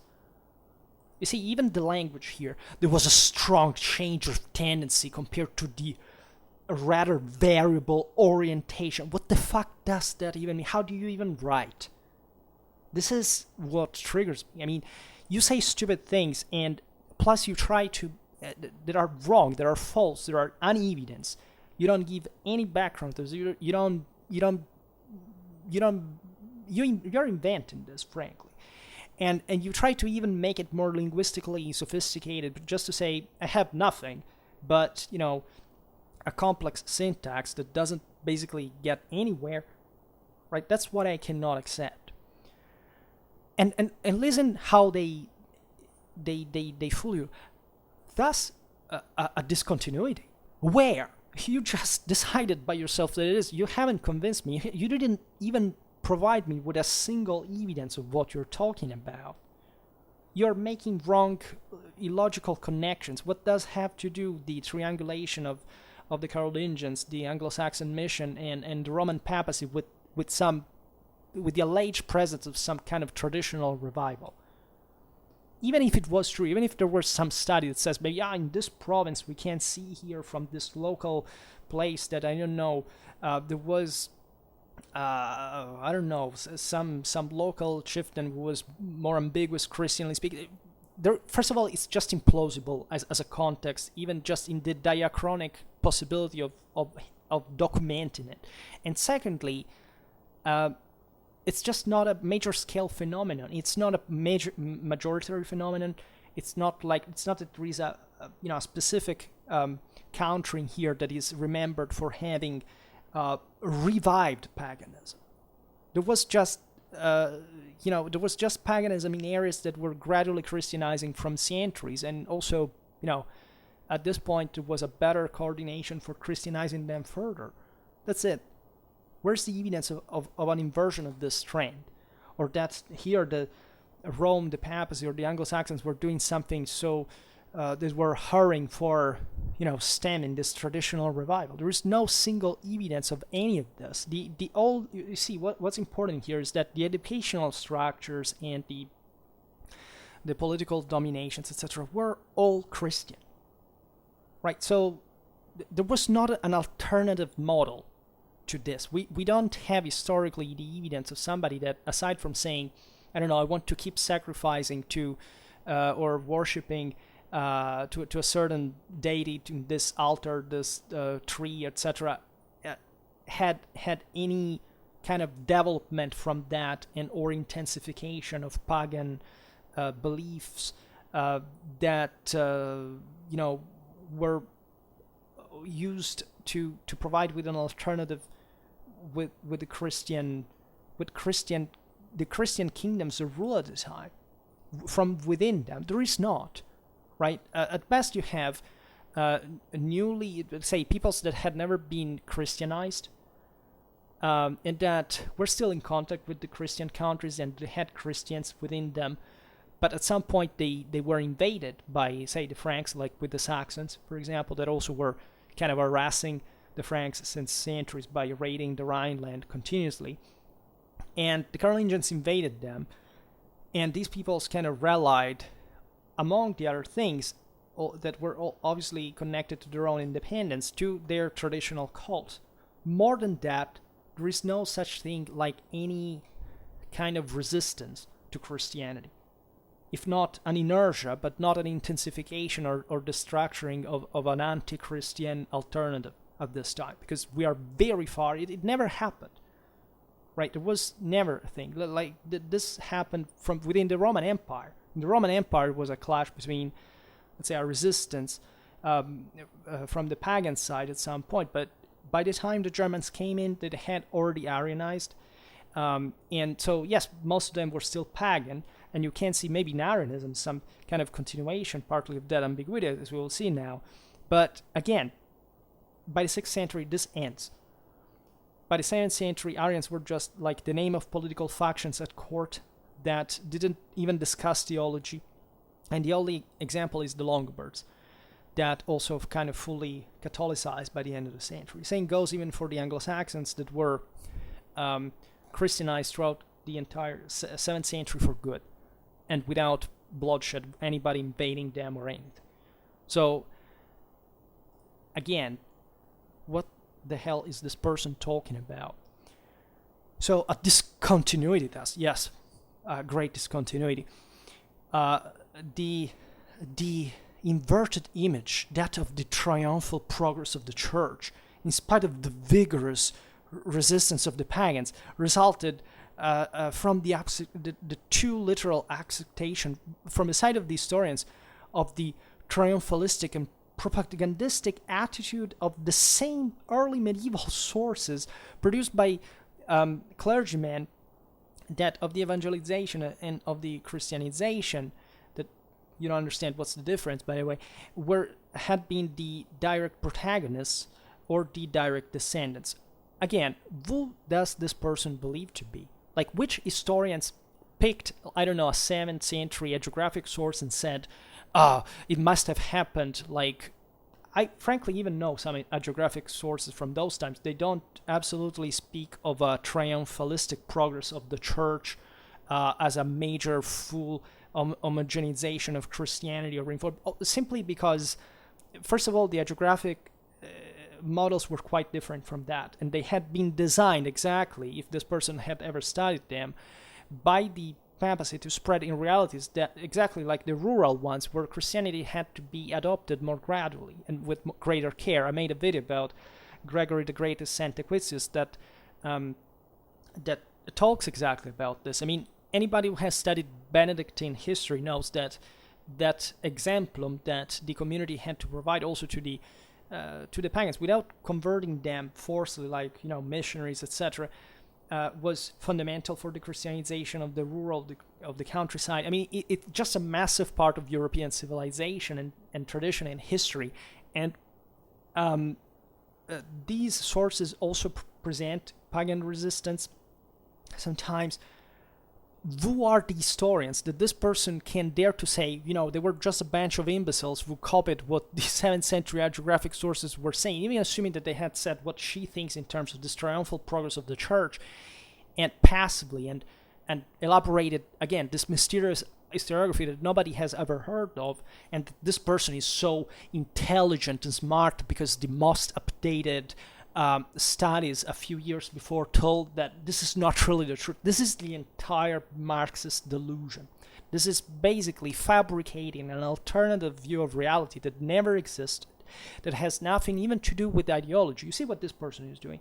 She's creating the myth, the illusion, and the delusion that there is some kind of adverse ideology that was lying and obscuring and denying, and that that Marxism arrives here like the way of light, when that thing simply did not exist. It's just a lunatic that is pretending to be a victim in order to get consensus, to gain consensus, to say, you're a hero, you discovered something that nobody had ever known. If people studied historiography, if they actually studied sources even, they would immediately throw this person out of any institution. Instead, it's this narrative that became prevalent from 1968 onwards in universities that allowed also this garbage to be printed. I mean, I think I'm pretty upset that we're trees that were cut to print this bullshit. Like, you know what I mean? So a complete delusion, as if if you read 19th century historiography, 20th century historiography, it's a dramatically advanced, sophisticated one, deep, comparative, diachronic. This person is pretending that up to the late 20th century, there was a historiography that had just, believed blindly any literal thing that was written in the past, as if historiography did nothing since humanism, since the same Middle Ages, to criticize actually sources in perspective, and absolutely not saying anything of what this person is talking about. This is insane. This is utterly insane that a person like this is allowed even to teach in a university or in a school or anywhere for that matter. It's frankly disgusting. And listen to the other bullshit. Not rarely, in fact, in order to evidence even more the difficulties and thus the force and the effectiveness of the missionary zeal, resolutely antithetic characters, antithetic and wild characters of the Germanic populations were emphasized, that appeared thus characterized by such a as much as a primitive as a tenacious and hostile religiosity, so much dedicated to obscure and evil practices as needing to convert and humanize.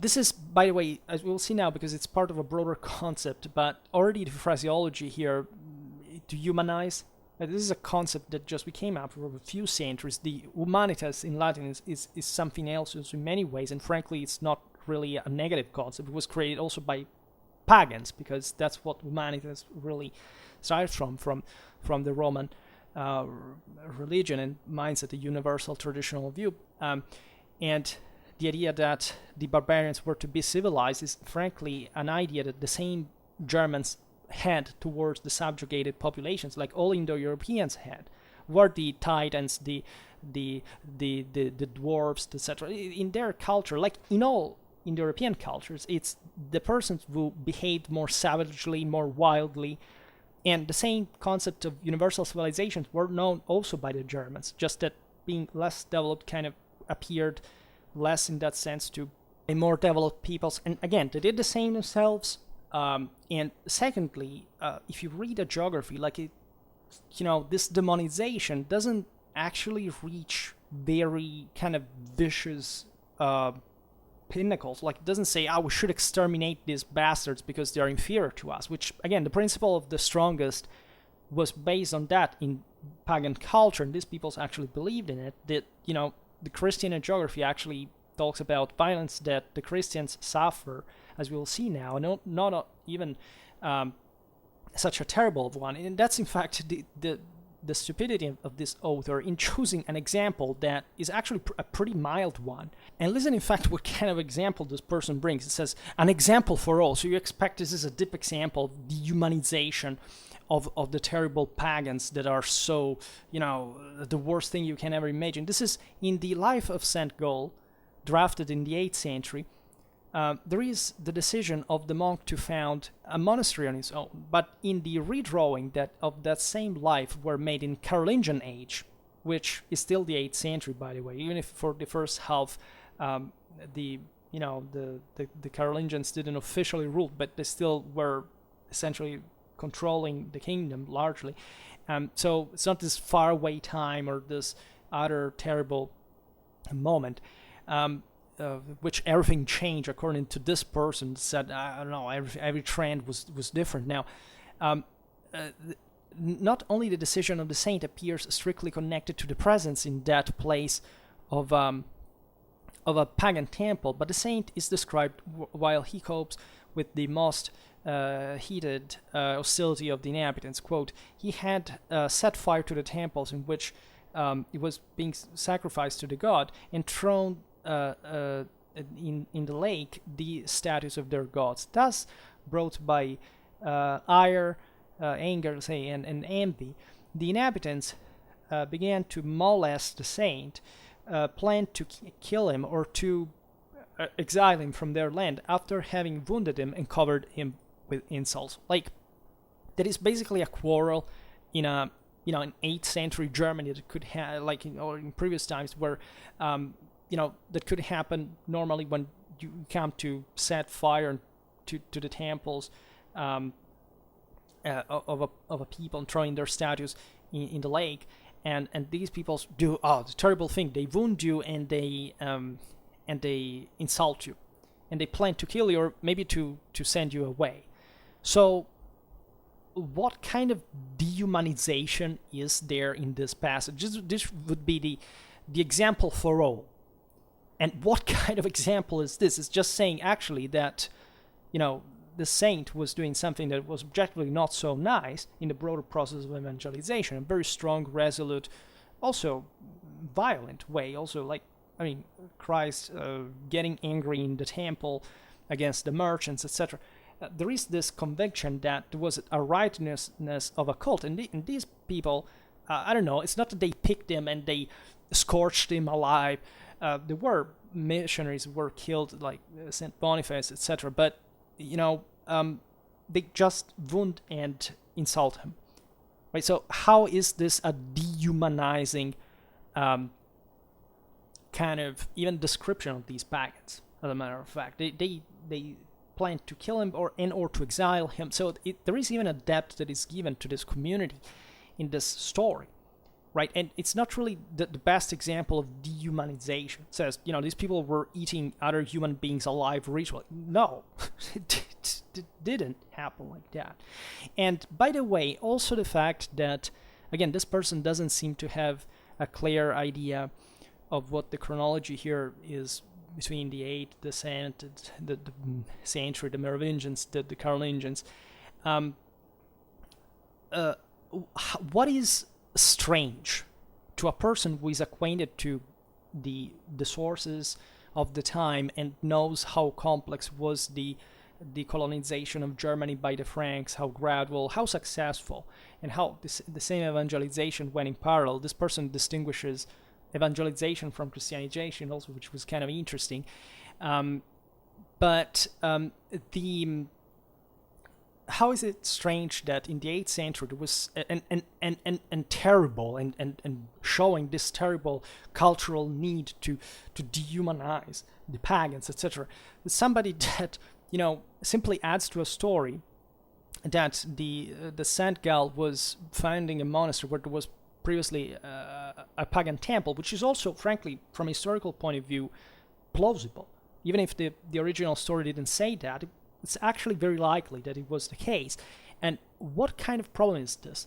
That they inserted the pagans as protagonists in this story, in a source, by the way, written in the same century and within still a Frankish context.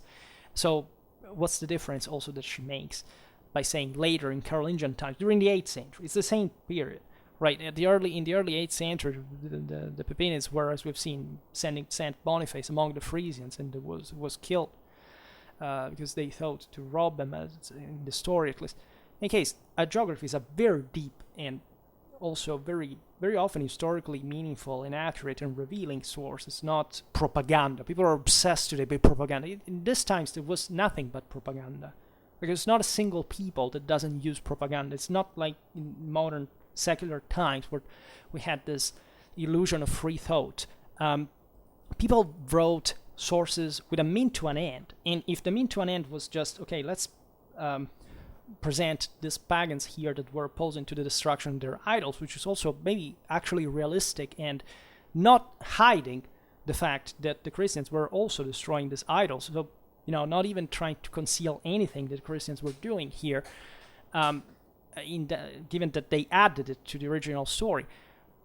How is this an attempt to dehumanize, especially in a time, like, say, in Carolingian times, where, I don't know, maybe the Carolingians were fighting against the Saxons, where it took kind of also an ideological, religious character as a war, etc. And, maybe this served for the propaganda of the time, presenting these models of more Pacific cooperation example. After, by the way, the Saxons had ravaged the Rhineland for centuries. But no, the problem is the terrible Christianization of the Saxons, who, by the way, remained Saxons forever, right? And they became Holy Roman Emperors, by the way, the century afterwards. So you see here the total lack of perspective. This is where leftism always brings you, towards the invention of a narrative that is detached from anything else by depriving it of any context, because he's sure that he's talking with people that are ever less educated and cultured, and fabricating a complete delusion to victimize whatever people. In this case, it's not a Roman versus German thing, a Frankish versus Germanic thing, is versus, pagan thing in the Germanic people, but it's Christianity is evil and bad, right? This person doesn't talk at all about what pagan tribes did, what was their law based on, how they coped with, again, basic justice or all this kind of personal freedom. Germanistic is full of properly comparative juridical studies. The myth that, Christianization changed their customs is total bullshit that only children believe in. If you have any idea of what, medieval law is about and on which sources it's based, we also made lots of videos about this. This person is, of course, omitting all that, is presenting you, these terrible Christians said that they were better than the Germans, and look at what they do. They invent a story in which their saint is wounded by these terrible pagans by dehumanizing them. Why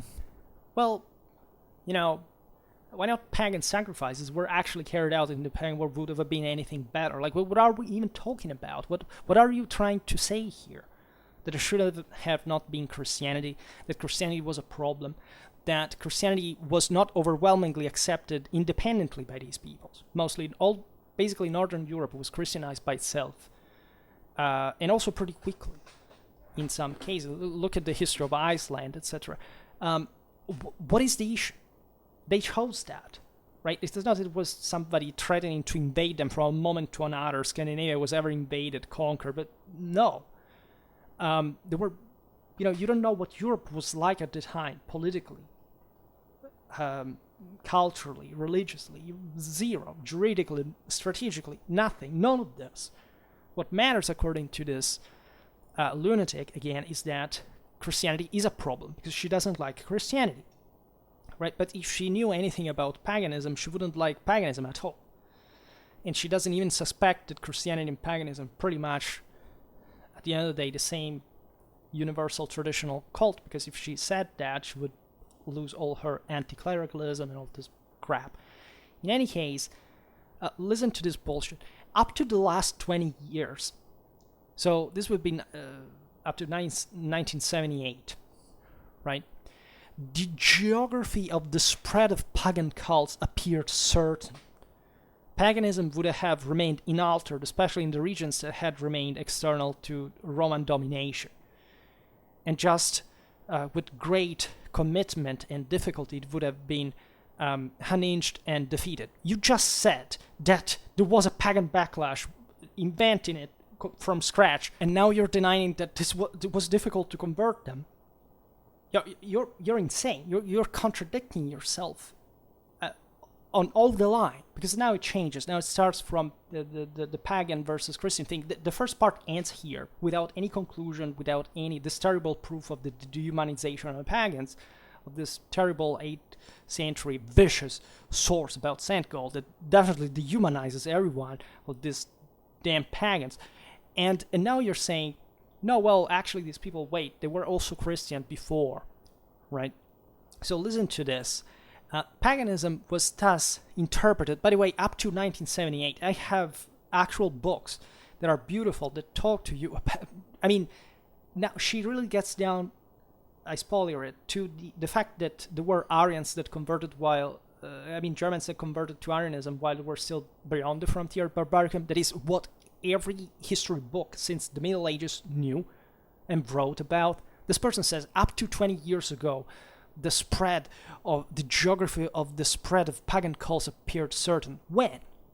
And now you're coming up with, this, pulling out this rabbit from the hat, saying, no, look, there were, Germans also were Christian outside the Roman Empire. Yeah, what we have always known.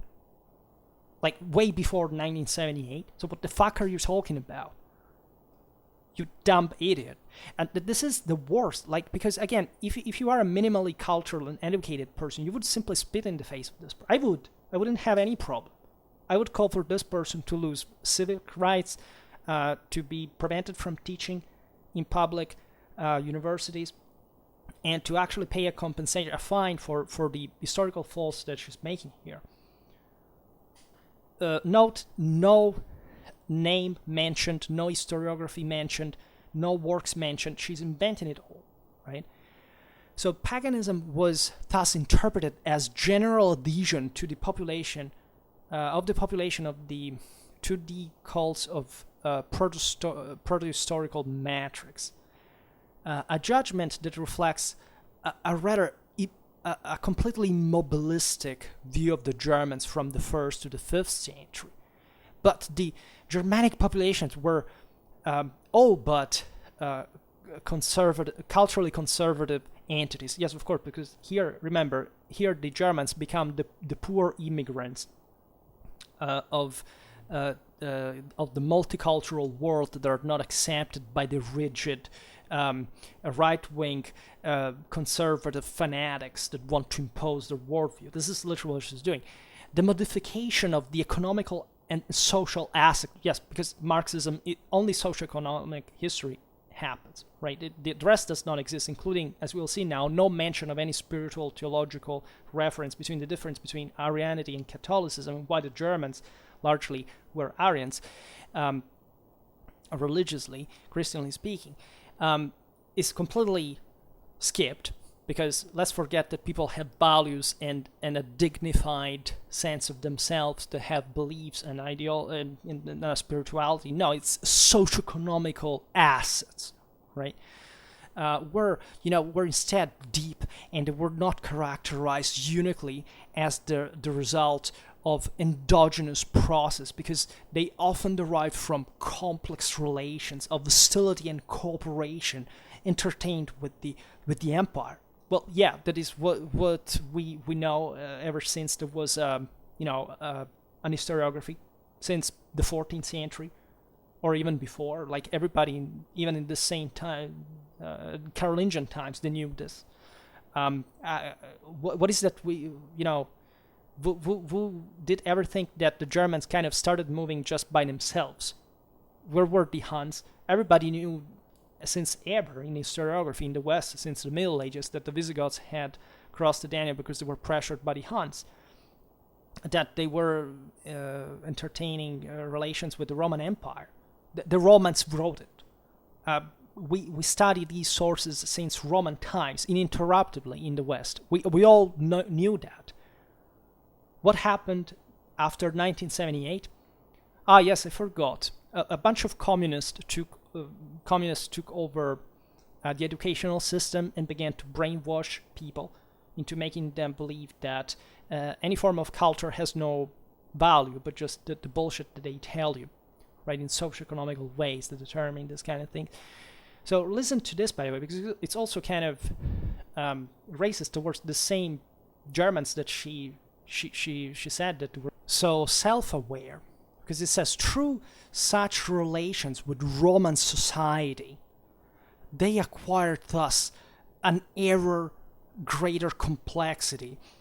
First of all, through the elaboration, the imitation, and the adaptation to the Roman cultural models. Wait a second. You made all this point to say that paganism had another kind of, and also Germanic paganism, these peoples had their own particular, background and which is true, by the way. And you say that all their development basically was to adapting to the Roman cultural models.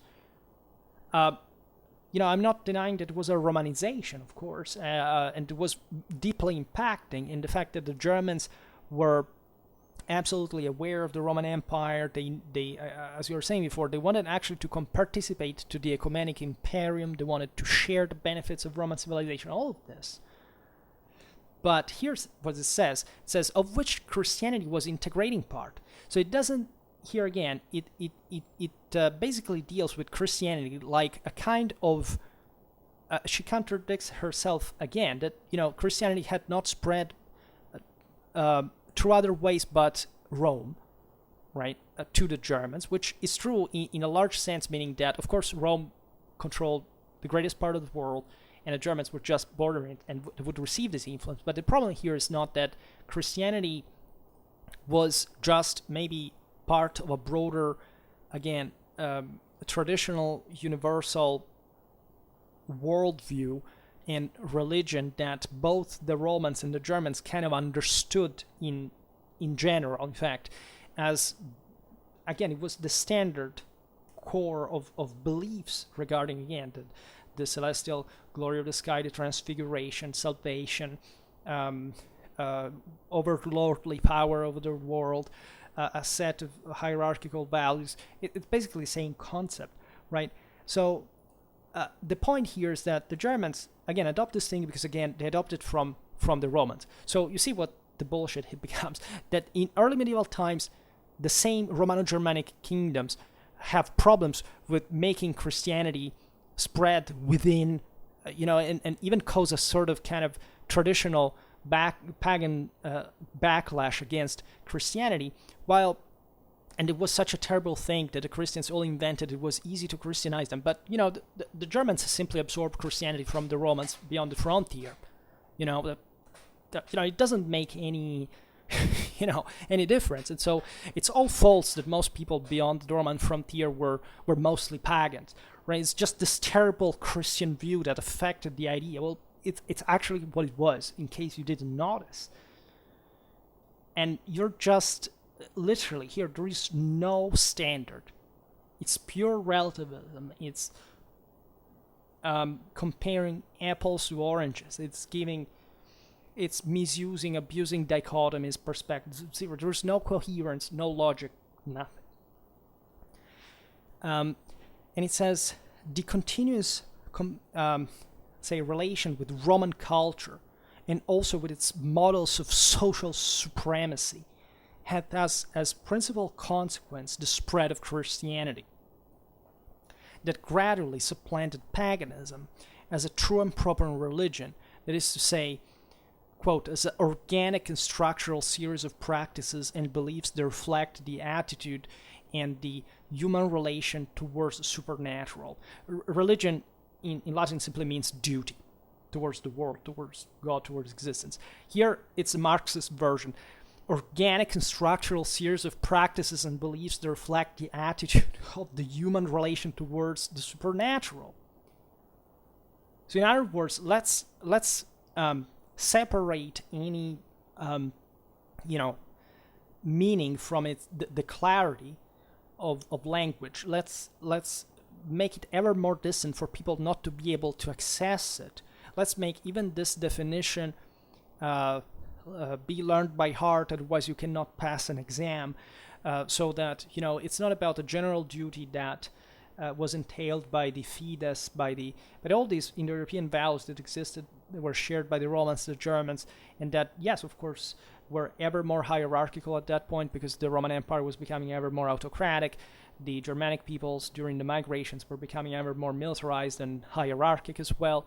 And so, yes, they went towards a more monotheistic direction. But what also this source will never tell again is that also the pagan religion was essentially a if not a strictly monotheistic term, that is incorrect also for Judaism and Christianity, right? Because they still have angels in the same way these other peoples had heroes. Again, it was the same thing, just it's a modernistic, secularistic thing to call these to distinguish polytheism from monotheism, because none of them existed ever. The societies were not polytheistic as we intend them. There was a godfather, and very often the other superior race of gods descended all from him in a way, and or from a unitary principle of superiority. So again, this was not because of Christianity per se or the Roman Empire per se, right? This was just vehiculated, but the concept could be absorbed by the Germans because they already believed in something overlappable. And this is crucial also for explaining doctrinally what was the issue between Catholics and Arians, and why Arians, why the Germans took Arianism and not Catholicism. Because there is a very important distinction there that fits, in fact, what the pagan world was, and has to do with a difference in the role of the medium of Christ, essentially, that for the Germans was seen more like a hero, right? That was not consubstantial with the Father, because they identified it with Tyr, that was son of a Uranic celestial race, that he was son of Odin, with, however, a telluric, demonic divinity, a feminine one as always. So it could not be consubstantial. It could not be existing, as the prologue of the Gospel of St. John says, at the beginning of the universe, together with God and God itself, because they could not be consubstantial. That had been polluted by the demonic telluric titan force. And so they would accept Christ as a hero that could transfigure because of his virtue, and so elevating also his material self into a divine status. But they couldn't think that he was God, right? And that's why Arianism, that is a heresy that spread within the the Egyptian world, other contexts, was adopted by the Germans and was used also probably and specifically by some those who converted to address the Germans in part, and why it had that fortune among these people, right? So it's a much more complicated thing, and it's not at all like a passive thing that the Germans did just to be accepted by the Romans. In part, it was that in international convenience that made them Christians, etc. But it was their own interest, just throughout all the history of evangelization of Europe, for creating more powerful, stable entities, to adopt that ideology as well, because it was simply going towards a greater kind of monarchic role, right? Idea of overlordship than it had been done in the past. Like, also considering here that there were many other cults that these peoples had next to the Uranic ones, and that thus were not truly so traditional, at least in an Indo-European sense. So there was always the difference and the competition between the Uranic and the Indo-European and the Telluric pre-Indo-European element, and so these were not just banal issues, and we just call them pagans. But again, if one doesn't even understand these basic concepts about theology that here are not even suggested that as an important factor, how can you even explain this history? It's bullshit. You see, here religion as religious, properly as duty, is instead transformed into a dispersonalized, serious, organic and structural series of practices and beliefs. Which ones? Religion is a very precise concept in the beliefs of these peoples that reflect the attitude and the human relation towards supernatural. Right? It's much more than that. It's much beyond that, and it's also it's a much more open concept than this, right? But what you're doing here is that you are simply creating a shell. You're apostatizing it. You're depriving the concept from the deep connection that existed as a fundamental question at the time between the possibility of transfiguration to the divine that passed through all the political, military, and social issues of these peoples, Romans and Germans alike. So let's go on. It says, the mobility of the various Germanic population, and thus, from one side of the type of path carried out in the process of migration and of settlement, and from the other, on the intensity of the contacts with the local elites, represent factors that condition the characters of Christianization. Well, yeah, they were Christianized in ways that depended on how the local situation was. Yep. Can you be a bit more concise? So, thus, the way to adhere to the new faith varied, because different were the theological cultures with which the populations entered in contact. This is the bullshit of it all. It was the same identical, universal, traditional concept for everyone, right? The idea that there were different cults, different deities, again, was due to that chthonic fragmentation of the lesser communities towards a narrower mindset of the local, also earth properly, not the sky of the conquerors that were concerned with controlling these communities, but with the idea, also the terror of coming back to the earth and their being incapable of transfiguring, but just being devoured and swallowed and annihilated by the infernal deities, which is exactly, as we'll see now, what actually the early medieval paganism that people attribute the Germanic character, or the Roman character in some part, here just the Germanic, because of course, as if there wasn't also a Roman paganism living in a sense, but was actually this subcultural reality that did not belong to the superiority of the celestial rulers, and that is identified by typically chthonic symbols and objects of worship. That Christianity actually was saying, God is so beyond, and it's in heaven, etc. And that mirrored, again, the imperial ideology, the same one that the Romans and the Germans, again, had married in order to rule, while the peasantry would the least powerful, those again that were under, because the stronger had the right to rule, did not know and not access, So great part of the Christianity, that terrible Christianity was converting this paganism. We're actually just reassessing, was it the full continuity with the older celestial overlordship belief that in fact was championed and mirrored also by the Merovingian elites that were absolutely imperialistic, militaristic. They had a great cult of this religious military ideal, and they were galvanized also by the same Christianity, by the Old Testament, the war scenes, the violence, the sword of the Spirit, all these things that were, again, what all the Roman and German elites had believed in, right? And so, therefore, when somebody instead practiced black magic, witchcraft, that were, by the way, prohibited in the Roman Empire, as they were basically,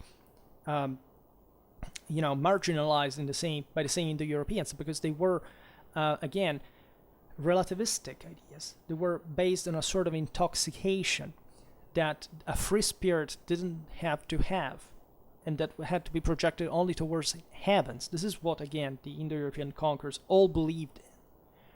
So here this thing goes on and says, during the 4th and the 5th century, in fact, the Aryan Christianity spread widely among the Germanic populations that gravitated, thanks to military alliance relations in the orbit of the empire, especially in its eastern part, Ostrogoths, Visigoths, Vandals, under the impulse of the Eastern Emperor, to welcome thus Arianism and giving life to an ecclesiastical hierarchy on their own. And consider that these peoples already had a priesthood in some form, right? That there was a specific role some individuals had in exactly controlling, checking, especially private rule that wouldn't erode the public freedom, let's say, of the individuals, so that, and all this was regulated ritually, sacrally, right? So they didn't do anything much different from, say, these people got Christianized, they created a clergy out of scratch. No, there was some specific role that in both cultures these priests, whether were pagan or Christian, had, right? And of course, all remember, this person is saying, up to 20 years ago, we didn't know these things. Really? Because I can't prove you otherwise. How many books do you want me to quote in the thousands that, prove you that these things were studied, known by anyone? And the actual person here that doesn't know about even what other historians in the past said about this is you, that is simplifying and discussing this in an anti-religious way, that doesn't even take in consideration the reason why, for example, the Germans adopted Arianism, as we were saying before. So says around the half of the 4th. So by the way, she said that, I would like to stress that, she's talking about Arianism from the 4th to 5th century among the Germanic peoples, but she had previously said that, the Germanic peoples from the 1st to the 5th century were not monolithic. So what happened between the 1st and the 4th century? What about the religion? What about their views, right? She skips that anyway, so this would be the example that shows you that the Germans were not monolithic. Well, thanks for the tip. Nobody knew, right? Nobody had ever thought of this, strangely enough. Maybe because you're a Marxist and you were not given an adequate spiritual education, independently from being Christian or theist or not, right? Because you're a dirty materialist, determinist, and relativist, right? That is raping history to her own shame. So around the mid-4th century, the Goths of Mysia had as their bishop the Goth of Cappadocia, Ulfila, who provided to translate in Gothic language the Bible, providing thus a further element of national identity to its disciples. The Arian confession, together with the elaboration of the myth of the common Scandinavian origins of all the Germanic populations and of a style of ornamentations of arms and jewels characterized by the presence of intertwined bodies of animals, started during the 5th century to be one of the most distinctive cultural elements of such populations, and therefore to elaborate a common identity to counterpose to the Roman one. So you understand here the mechanicistic structuralism, right? It's not that the Germans, accepted. She's the first one to actually still think in monotheistic terms, to think that the Germans were given this further national identity because somebody simply translated the Bible in Gothic, or they accepted Arianism to distinguish themselves from the Romans as an effort here, as it says, to give themselves an identity to counterpose to the Roman one. They already had one, and it wasn't actually even very different from the Roman one. They believed again in the same things, and what the Arian issue again was regarding the medium of Christ and what kind of regarding his consubstantiality with the Father, and the fact of being begotten by him. So that somebody descending from a lower individual in the mythology, Thir's mother was not part of the Asen, would make them see as a heresy to think that Thir could be consubstantial to Odin, because it's terrifying, right? Instead, the Christian meaning is, of course, that Christ is God himself, and so he basically achieved what Thor would have had to achieve in life without any sin, and this was very difficult to understand because it would seem to eliminate that kind of doom that was also very present in Germanic world, shade of Indo-European religion. That was a bit like around the concept around which the entire, in fact, most of the Germanic Norse identity revolved around spiritually, because it would have to make them stay awake, right? And so they wouldn't see why they should just trust a hero and not a god, like Jesus, and why would they in fact have to take him as God, not as a deified thing? That is, why should again we have that medium with the divinity? Our medium with divinity depends, just like with Jesus, in the capacity of withstanding the passion, right? In spiritual combat, which is what properly the passion means, and was the same again in the doctrine of self-sacrifice of the Indo-Europeans, and the same Odin had done. In fact, they would preferably, see Odin that is hanged, as you know, for 9 days to the Yggdrasil to Christ's crucifixion was comparable, and so they didn't understand in between why would there be this distinction. As you know, Arianism didn't even deny the Trinity as such, because the Holy Ghost was as such by the way the celestial glory descending from the sky, etc., and just everything had a different substance in their view, and just the Father was not consubstantial to the Son was not consubstantial to the Father, and that's what the Council of Nicaea actually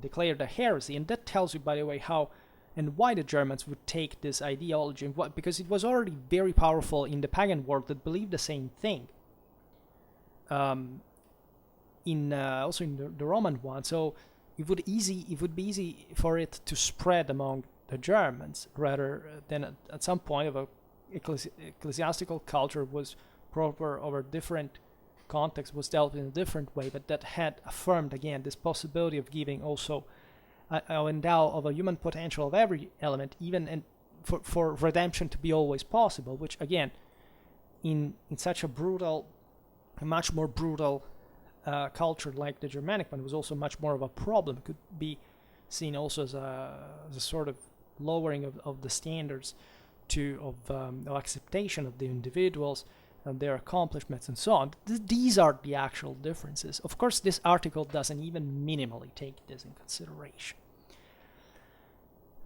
So again, this person is basically saying that the Germans were a bunch of clowns that had to make themselves up to look nice and presentable for the Romans, and not having an actual set of beliefs on their own, and why they would appear like that, and why they would be both not passively Christianized or just getting Arianism as a random heresy that they wouldn't understand. In fact, this author doesn't even explain the reason why they would, of course, again.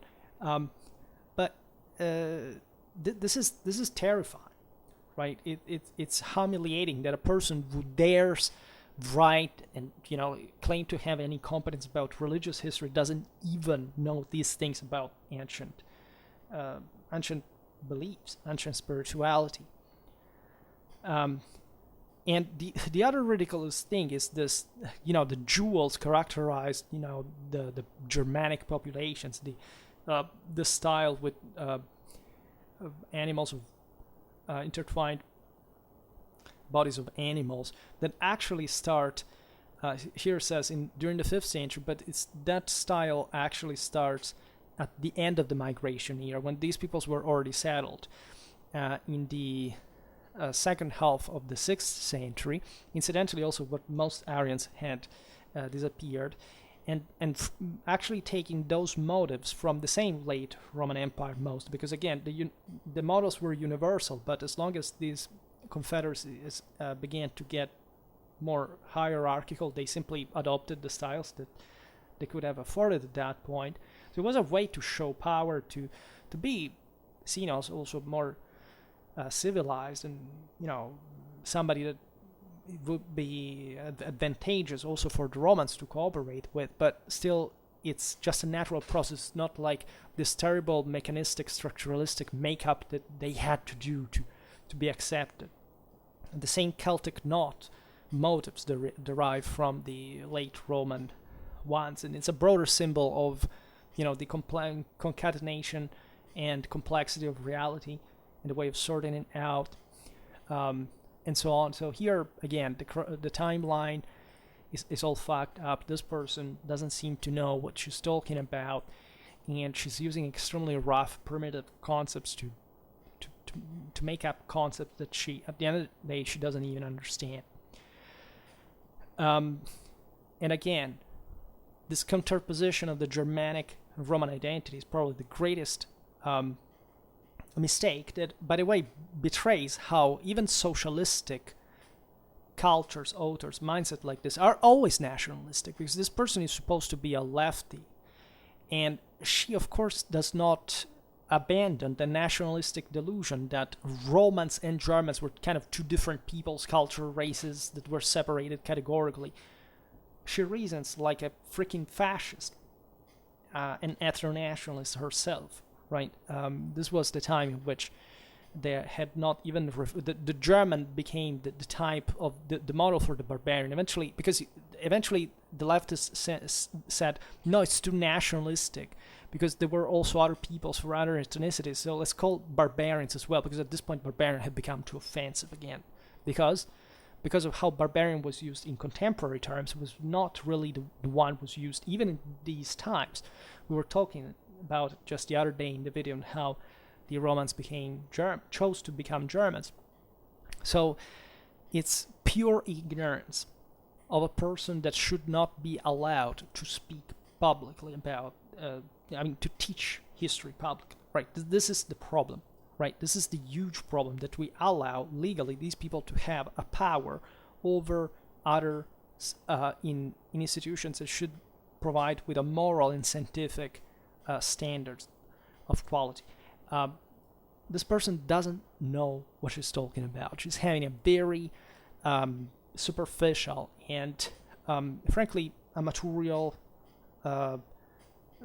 historical idea of how things happen. This person doesn't surpass the second, or to be generous, third year of university. It's too dumb, right? And consider that at the time, university was actually the teachers of these people that were still idealists were much more strict teachers that were much more effective and demanding, etc. So the fact that this person could speak is just evidently for a political reason. This person probably made career because she was a communist, or something around that, and not because she actually was one of the best of the many actually good teachers from also that generation were not polluted by this madness. And listen what it says. From here, and from the success of a doctrine judged as heretical by the bishops of the Council of Nicaea of 325, derived the accusations so frequent in the sources of the 5th and the 6th century of violence and intolerance moved towards the Arians and their attitudes towards Catholics. Right? Thanks, Council of Nicaea, for imposing this terrible idea that we all can be redeemed fully by our original sin, by having a real fides, so not the faith that is also denied. If you go on Wikipedia today, like saying that the Romans didn't have faith, people don't study history of religions anymore. And giving a chance to anyone and making us powerful and empowering, and which is the same reason what, in a sense, the Evangelion mirrored the Romanization, the existence of Romanity. And that speaks actually for the overwhelming success of Christianity throughout this time. You see, at the beginning, when this author said, Christianity was not spreading so triumphantly as the author said. Well, Christianity took over the entire Western Europe. It took a long time, but the most civilized places were Christianized pretty quickly. And again, Western civilization boomed while it was Christian as well. So nobody really understands, not that what happened before was not important, that Christianity is the single most important thing in absolute terms. But again, it also depends on whether you understand what Christianity means also in relation to the pagan world, and how indistinguishable at some point in a truly religious way this becomes, and how it has to do not with an apostate idea of religion as these people mostly have, but as properly the duty that religio actually means. In any case, here starts the litany all again that these terrible Catholics began to discriminate against Arians and they dehumanized them because they said they attacked Catholics and persecuted them. So, and then it says, think about the translated meaning of the term vandal, that is a destructor without reason.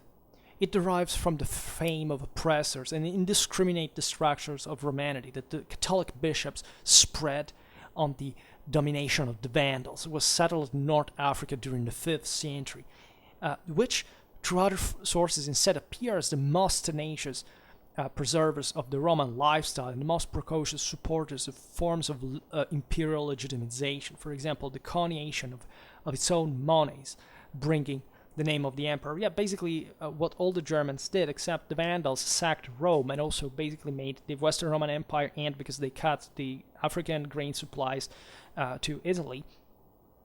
Maybe the Catholic bishops, while losing their latifundian Sicily, were a bit pissed off of the fact that the Vandals were essentially blackmailing the entire system and raiding them periodically on the coasts. And just for the record, yes, it is true that the papal propaganda made of the Vandals, this terrible oppressors, etc., there is not much of an evidence that the Vandals were better or worse than any other. But if they had been so adverse to the Arians, why is that the Ostrogoths instead were not even called barbarians? And the first thing that Theodoric does when he kills Odoacer and seizes Ravenna is to go to Rome to revere the Pope that accepts him, and that opens to a phase of great cooperation between Romans and Germans, Catholics and Arians in Italy for generations. Maybe this has nothing to do with Catholicism. They're so terrible and was telling that the Arians were so bad. It had to do with politics, because Catholics didn't think that the Arian Ostrogoths were that bad. So you cannot make the point that, again, this terrible thing the Catholics did, for which they told the Vandals they were so bad. Well, they freaking sacked Rome. and kept doing what they did from Africa. It's normal for an establishment that suffered that to speak bad of them, and there were other Aryans that they instead embraced, like the Ostrogoths in the same Italy. So what the hell are you talking about? And even if it was so, which is the case, what's the point? Like, do you know any other people at the time that didn't use propaganda? Like, we are for some reason stuck to this delusion that the Christians made propaganda, which is a very convenient thing to say, because if somebody else doesn't write, say, you see, because those didn't write. Well, and what were they doing? If they were right or bringing kind of greater, superior civilization, why didn't they win over this terrible, weak Christians? The truth is that every single power of the time used propaganda, because there was no other, thing to be used for those times. And it's a quite effective one for us to still believe in it. And it's actually a compliment to those people. Everything is propaganda from history. And propaganda is used as a mean to an end. And guess what happened to Arianism? It disappeared from everywhere. Why? Because there was some evil, corrupted, terrible culture that oppressed the brave, good one. Not because, the Aryans didn't make a very clever choice at the end of the day. And they insisted on a problem that was simply making their countries collapse, as it happened for the Visigoths. As it happened for anybody who insisted on Arianism without eventually giving up to Catholicism in time. It was just a political matter, not really much of a doctrinal one, because again, also the difference between Catholicism and Arianism is asymptotic in many ways. But it would be obvious for the Catholics to stress the need of unity, as any power does. Like, what's the power that says, I have an ideology that goes against one of my establishment. I will simply let it flourish, and so everything will go fine. Yes, exactly. In fact, look at what happened in 6th century Spain. This concept, again, is also deeply rooted. Those people who hate Christianity, mostly in this world, because they have been actually raised Christians, but by, again, parents and families that are actually just a cultural abortion, who know nothing about history, know nothing about religion, know nothing about spirituality, and just oppress them as chthonic, Dionysian, telluric forces of no force. So these people evolve further because they already have basically a non-existential cultural background, and they buy atheism, or they think that paganism is atheism, which is the complete denial of any sacred tradition that those peoples had, and attack Christianity as a sort of, also because they are a bunch of racists most of the time, so they think it's this terrible Judeo-Christian, a Jewish conspiracy thing that took over the world and did so much evil, namely, making the West taking off to provide the highest standards of living in the history of mankind, and allowing them to speak and to formulate their ideas, and allowing them not to learn anything and still living with good quality standards. So, maybe you should really look at yourself and ask whether you did actually anything to deserve any idea that you have.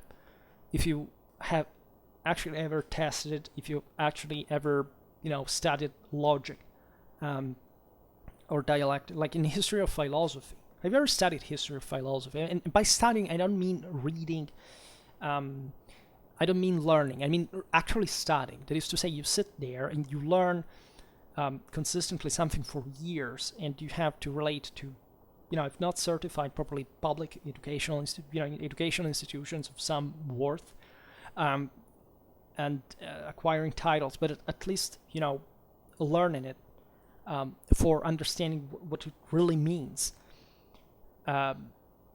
Because nobody really does this. It's just a chit-chat. It's something that you hear from here and there on the internet, including my own content, which you can listen to but not studying, because my content should be studied with an actual paper and pencil, taking notes, and reflecting on it, and that's what this content is here for, not for your own amusement or entertainment. It's actually meant to provide you with the tools if you want to study on this, which is an opportunity that nobody gives you on the internet, right? You just have meme-like clickbaiting cartoons with a very compressed type of information, and I'm actually telling you the whole deal, and you're still saying, man, I don't like to hear history of Christianity. That's the point. Like, you cannot civilize somebody who doesn't have the cultural tools to be better, to be more, right? And that's exactly why it takes time to civilize people, which is a concept that, again, people surprisingly reject. Who knows why? Exactly because it proves what was at the time, like that those who are less resist because they feel complexed about, but they cannot last for long when they're actually confronted with a functional system that may not be perfect, but is more powerful than them anyway. And so what are they even caring about? So I think this is crucial. Like, if you don't understand this specific point, it's useless for you to stay here, right? And so it goes on with this thing of the Catholics and the Arians. The accusations of violence and intolerance, turned by the Catholics to the Arians, that is the destruction of churches, violence, damage of the populations, are everywhere. In great part, the consequence of an ideological instrumentalization carried out by the Catholic episcopate towards its doctrinary rivals. And then what? Right? Even if it was so, what did this bring to in practice? We'll see it now, because again, with certain Arians, nobody would have said anything against them. Again, the Ostrogoths, were okay. Why? Because politically also was okay. They were providing stability, they were giving centrality to St. Italy, to the St. Catholic Church. It was not a problem. These people were just attacking their rivals. And they were not even attacking Arians that were doing something, that weren't doing anything particularly wrong, except Arianism did create significant problems in some countries, right?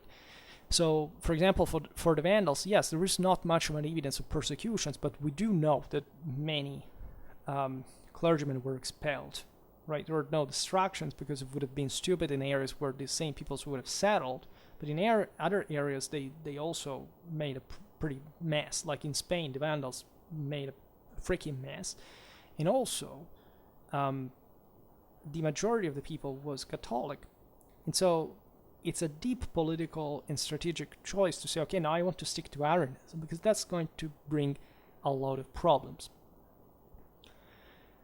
And then it goes on, it says, given the spread of Arianism among the Germanic populations, it appeared, first of all, as a factor of political threat.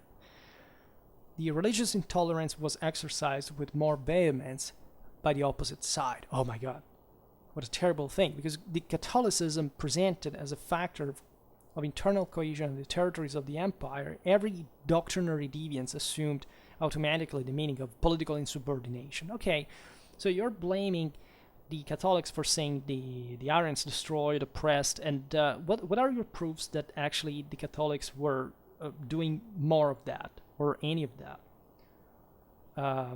in consistent number? Because we don't have actual proofs of it, right? When even there were struggles between the Catholics and the Arians, like it was a matter of control over certain realities, not their destruction, right? And so, like, Catholic countries were at large more pacific as a consequence of their Catholicism, because the majority was Catholic. That's the reason why the Merovingians took over Gaul immediately, gave it an enormous political cohesion, took over the peoples around that had remained ambiguously Arian, etc., and also unhinging their part of their elite from the rest of the population, and everybody converted to Catholicism at the end of the day. And even there, we don't have evidence of distractions or of oppression of that, because guess what the majority of people was Catholic as well. And the Arian thing is mostly a political issue that was about, again, controlling the countries, their resources, their strategies, etc. It was just a way of which establishment has to be in charge, who does want to have more, right? Will I give up by converting to Catholicism, and will I stabilize this country's power earlier? Will I just throw it into a civil strife that will damage at the end of the day also my public power? Right? This didn't happen in any Catholic country. It happened again because the Germanic part of the German, like a half of the Germanic elite, because the others immediately converted to Catholicism and joined the Roman landowners. And eventually, these were the forces were to rule the country. The Merovingians did it early, and so they controlled everything since the beginning, with a very solid support of the country. The Visigoths made their monarchic development aborting because of that as a consequence. In fact, this genius wrote this article. What does she do? She quotes this, and see also how subtly the Marxists operate. Says, particularly meaningful, so meaningful, relatively to this topic, is the admonishment of that Gregory, Bishop of Tours, 539-94, attributed to the Visigoth Aguila. She doesn't say here Aguila was a king, not another bishop, a king of the Visigoths. And says, not without having preemptively presented him as men of no ingenuity and completely devoid of the capacity of reasoning. Well, if Gregory of Tours, that is one of the greatest authors in early medieval times, actually says this about a person that we'll see what Ant made, maybe you would first of all listen to that person, right? But the article goes on and says, during this heated debate, theological debate between the two, because Aguila was an Arian, Aguila gave up and concluded, do not be blaspheme about the law that you do not observe. We the Arians, by the way, even if we do not believe in what you believe, however, we do not curse, because we're not blaspheme according to what he thought that Gregory was blaspheme. Because listen why, it's not to be underestimated how as a crime, the observance of that other conviction, the pure moral relativism, that is, two different ideas have no difference, right? So thus, we say in poor words that is not damaging that somebody, by passing among the altars of the Gentiles and of the Church of God, venerated the both of them. This is the phrase, and the interesting thing, so it's basically, shut up because you do not know what you're talking about. Yes, a real argument, right? And first and secondly, but you're still a blaspheme. Except, I'm a Christian and I venerate both pagan altars and the Church of God, right? That's the deep,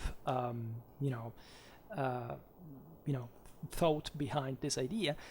And the Bishop Gregory of Tours, by saying, this person, that Aguila was of no ingenuity and devoid of capacity of reasoning, frankly, was not far from the truth. Aguila was a Visigothic king who caused a civil war in the country, was defeated twice, and eventually assassinated by the Catholic forces, risking the country to be invaded by the Byzantines, that he even called at some point to fight against the Catholics. Just think about that.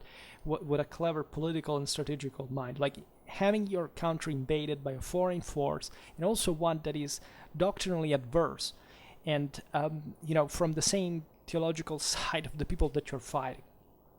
Right? So, guess how it ended? He was defeated and killed, and Spain would eventually become actually Catholic, finally, but after having been importantly crippled by all these internal clashes, because this sovereigns wanted to maintain again just control from their own too narrow base that from which eventually they would have not ruled a good anything, because again the councils of Toledo that were expression of the Romano-Visigothic Catholic elite took over control. The Visigothic king didn't have control but 30 kilometers around Toledo, and that's it, right? So this professor, unfortunately professor, says particularly meaningful is this example. This would be an example of the Catholics being intolerant towards the Arians. Well, this is Gregory of Tours, one of the greatest minds and spiritual figures of the early medieval Europe, that is simply, showing how a Visigothic king was taking a side that would not even understand. It was basically paganism, because again, where's Arianism here? He says he stops talking theologically. He just says we want to venerate both pagan and altars in the one of the Church of God. So just think what kind of position Arianism at some point could also contain for a king, by the way. And plus, he made so many people die, and his country ravaged and almost invaded by the Byzantines, because just had to answer to Gregory of Tours to shut up because you don't know what you're talking about. It reminds you of these narrow-minded imbeciles that we live among, both liberals and conservatives, that simply fail to reason. And Gregory of Tours, his Historia Francorum, I advise you to read, really, for your own personal development. So this author, is not scoring a single, this alleged professor is not saying a single thing right. This would be a terrible alleged proof of how the Christians, the Catholics were terrible against and intolerant against the Arians. And, she doesn't even tell you who Aguila was. She doesn't even say she is a bishop, a king, or what's the story, because it would destroy her narrative.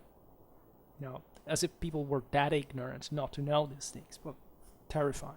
But again, this is what the Marxist cultural background, the lack of thereof, is practically about.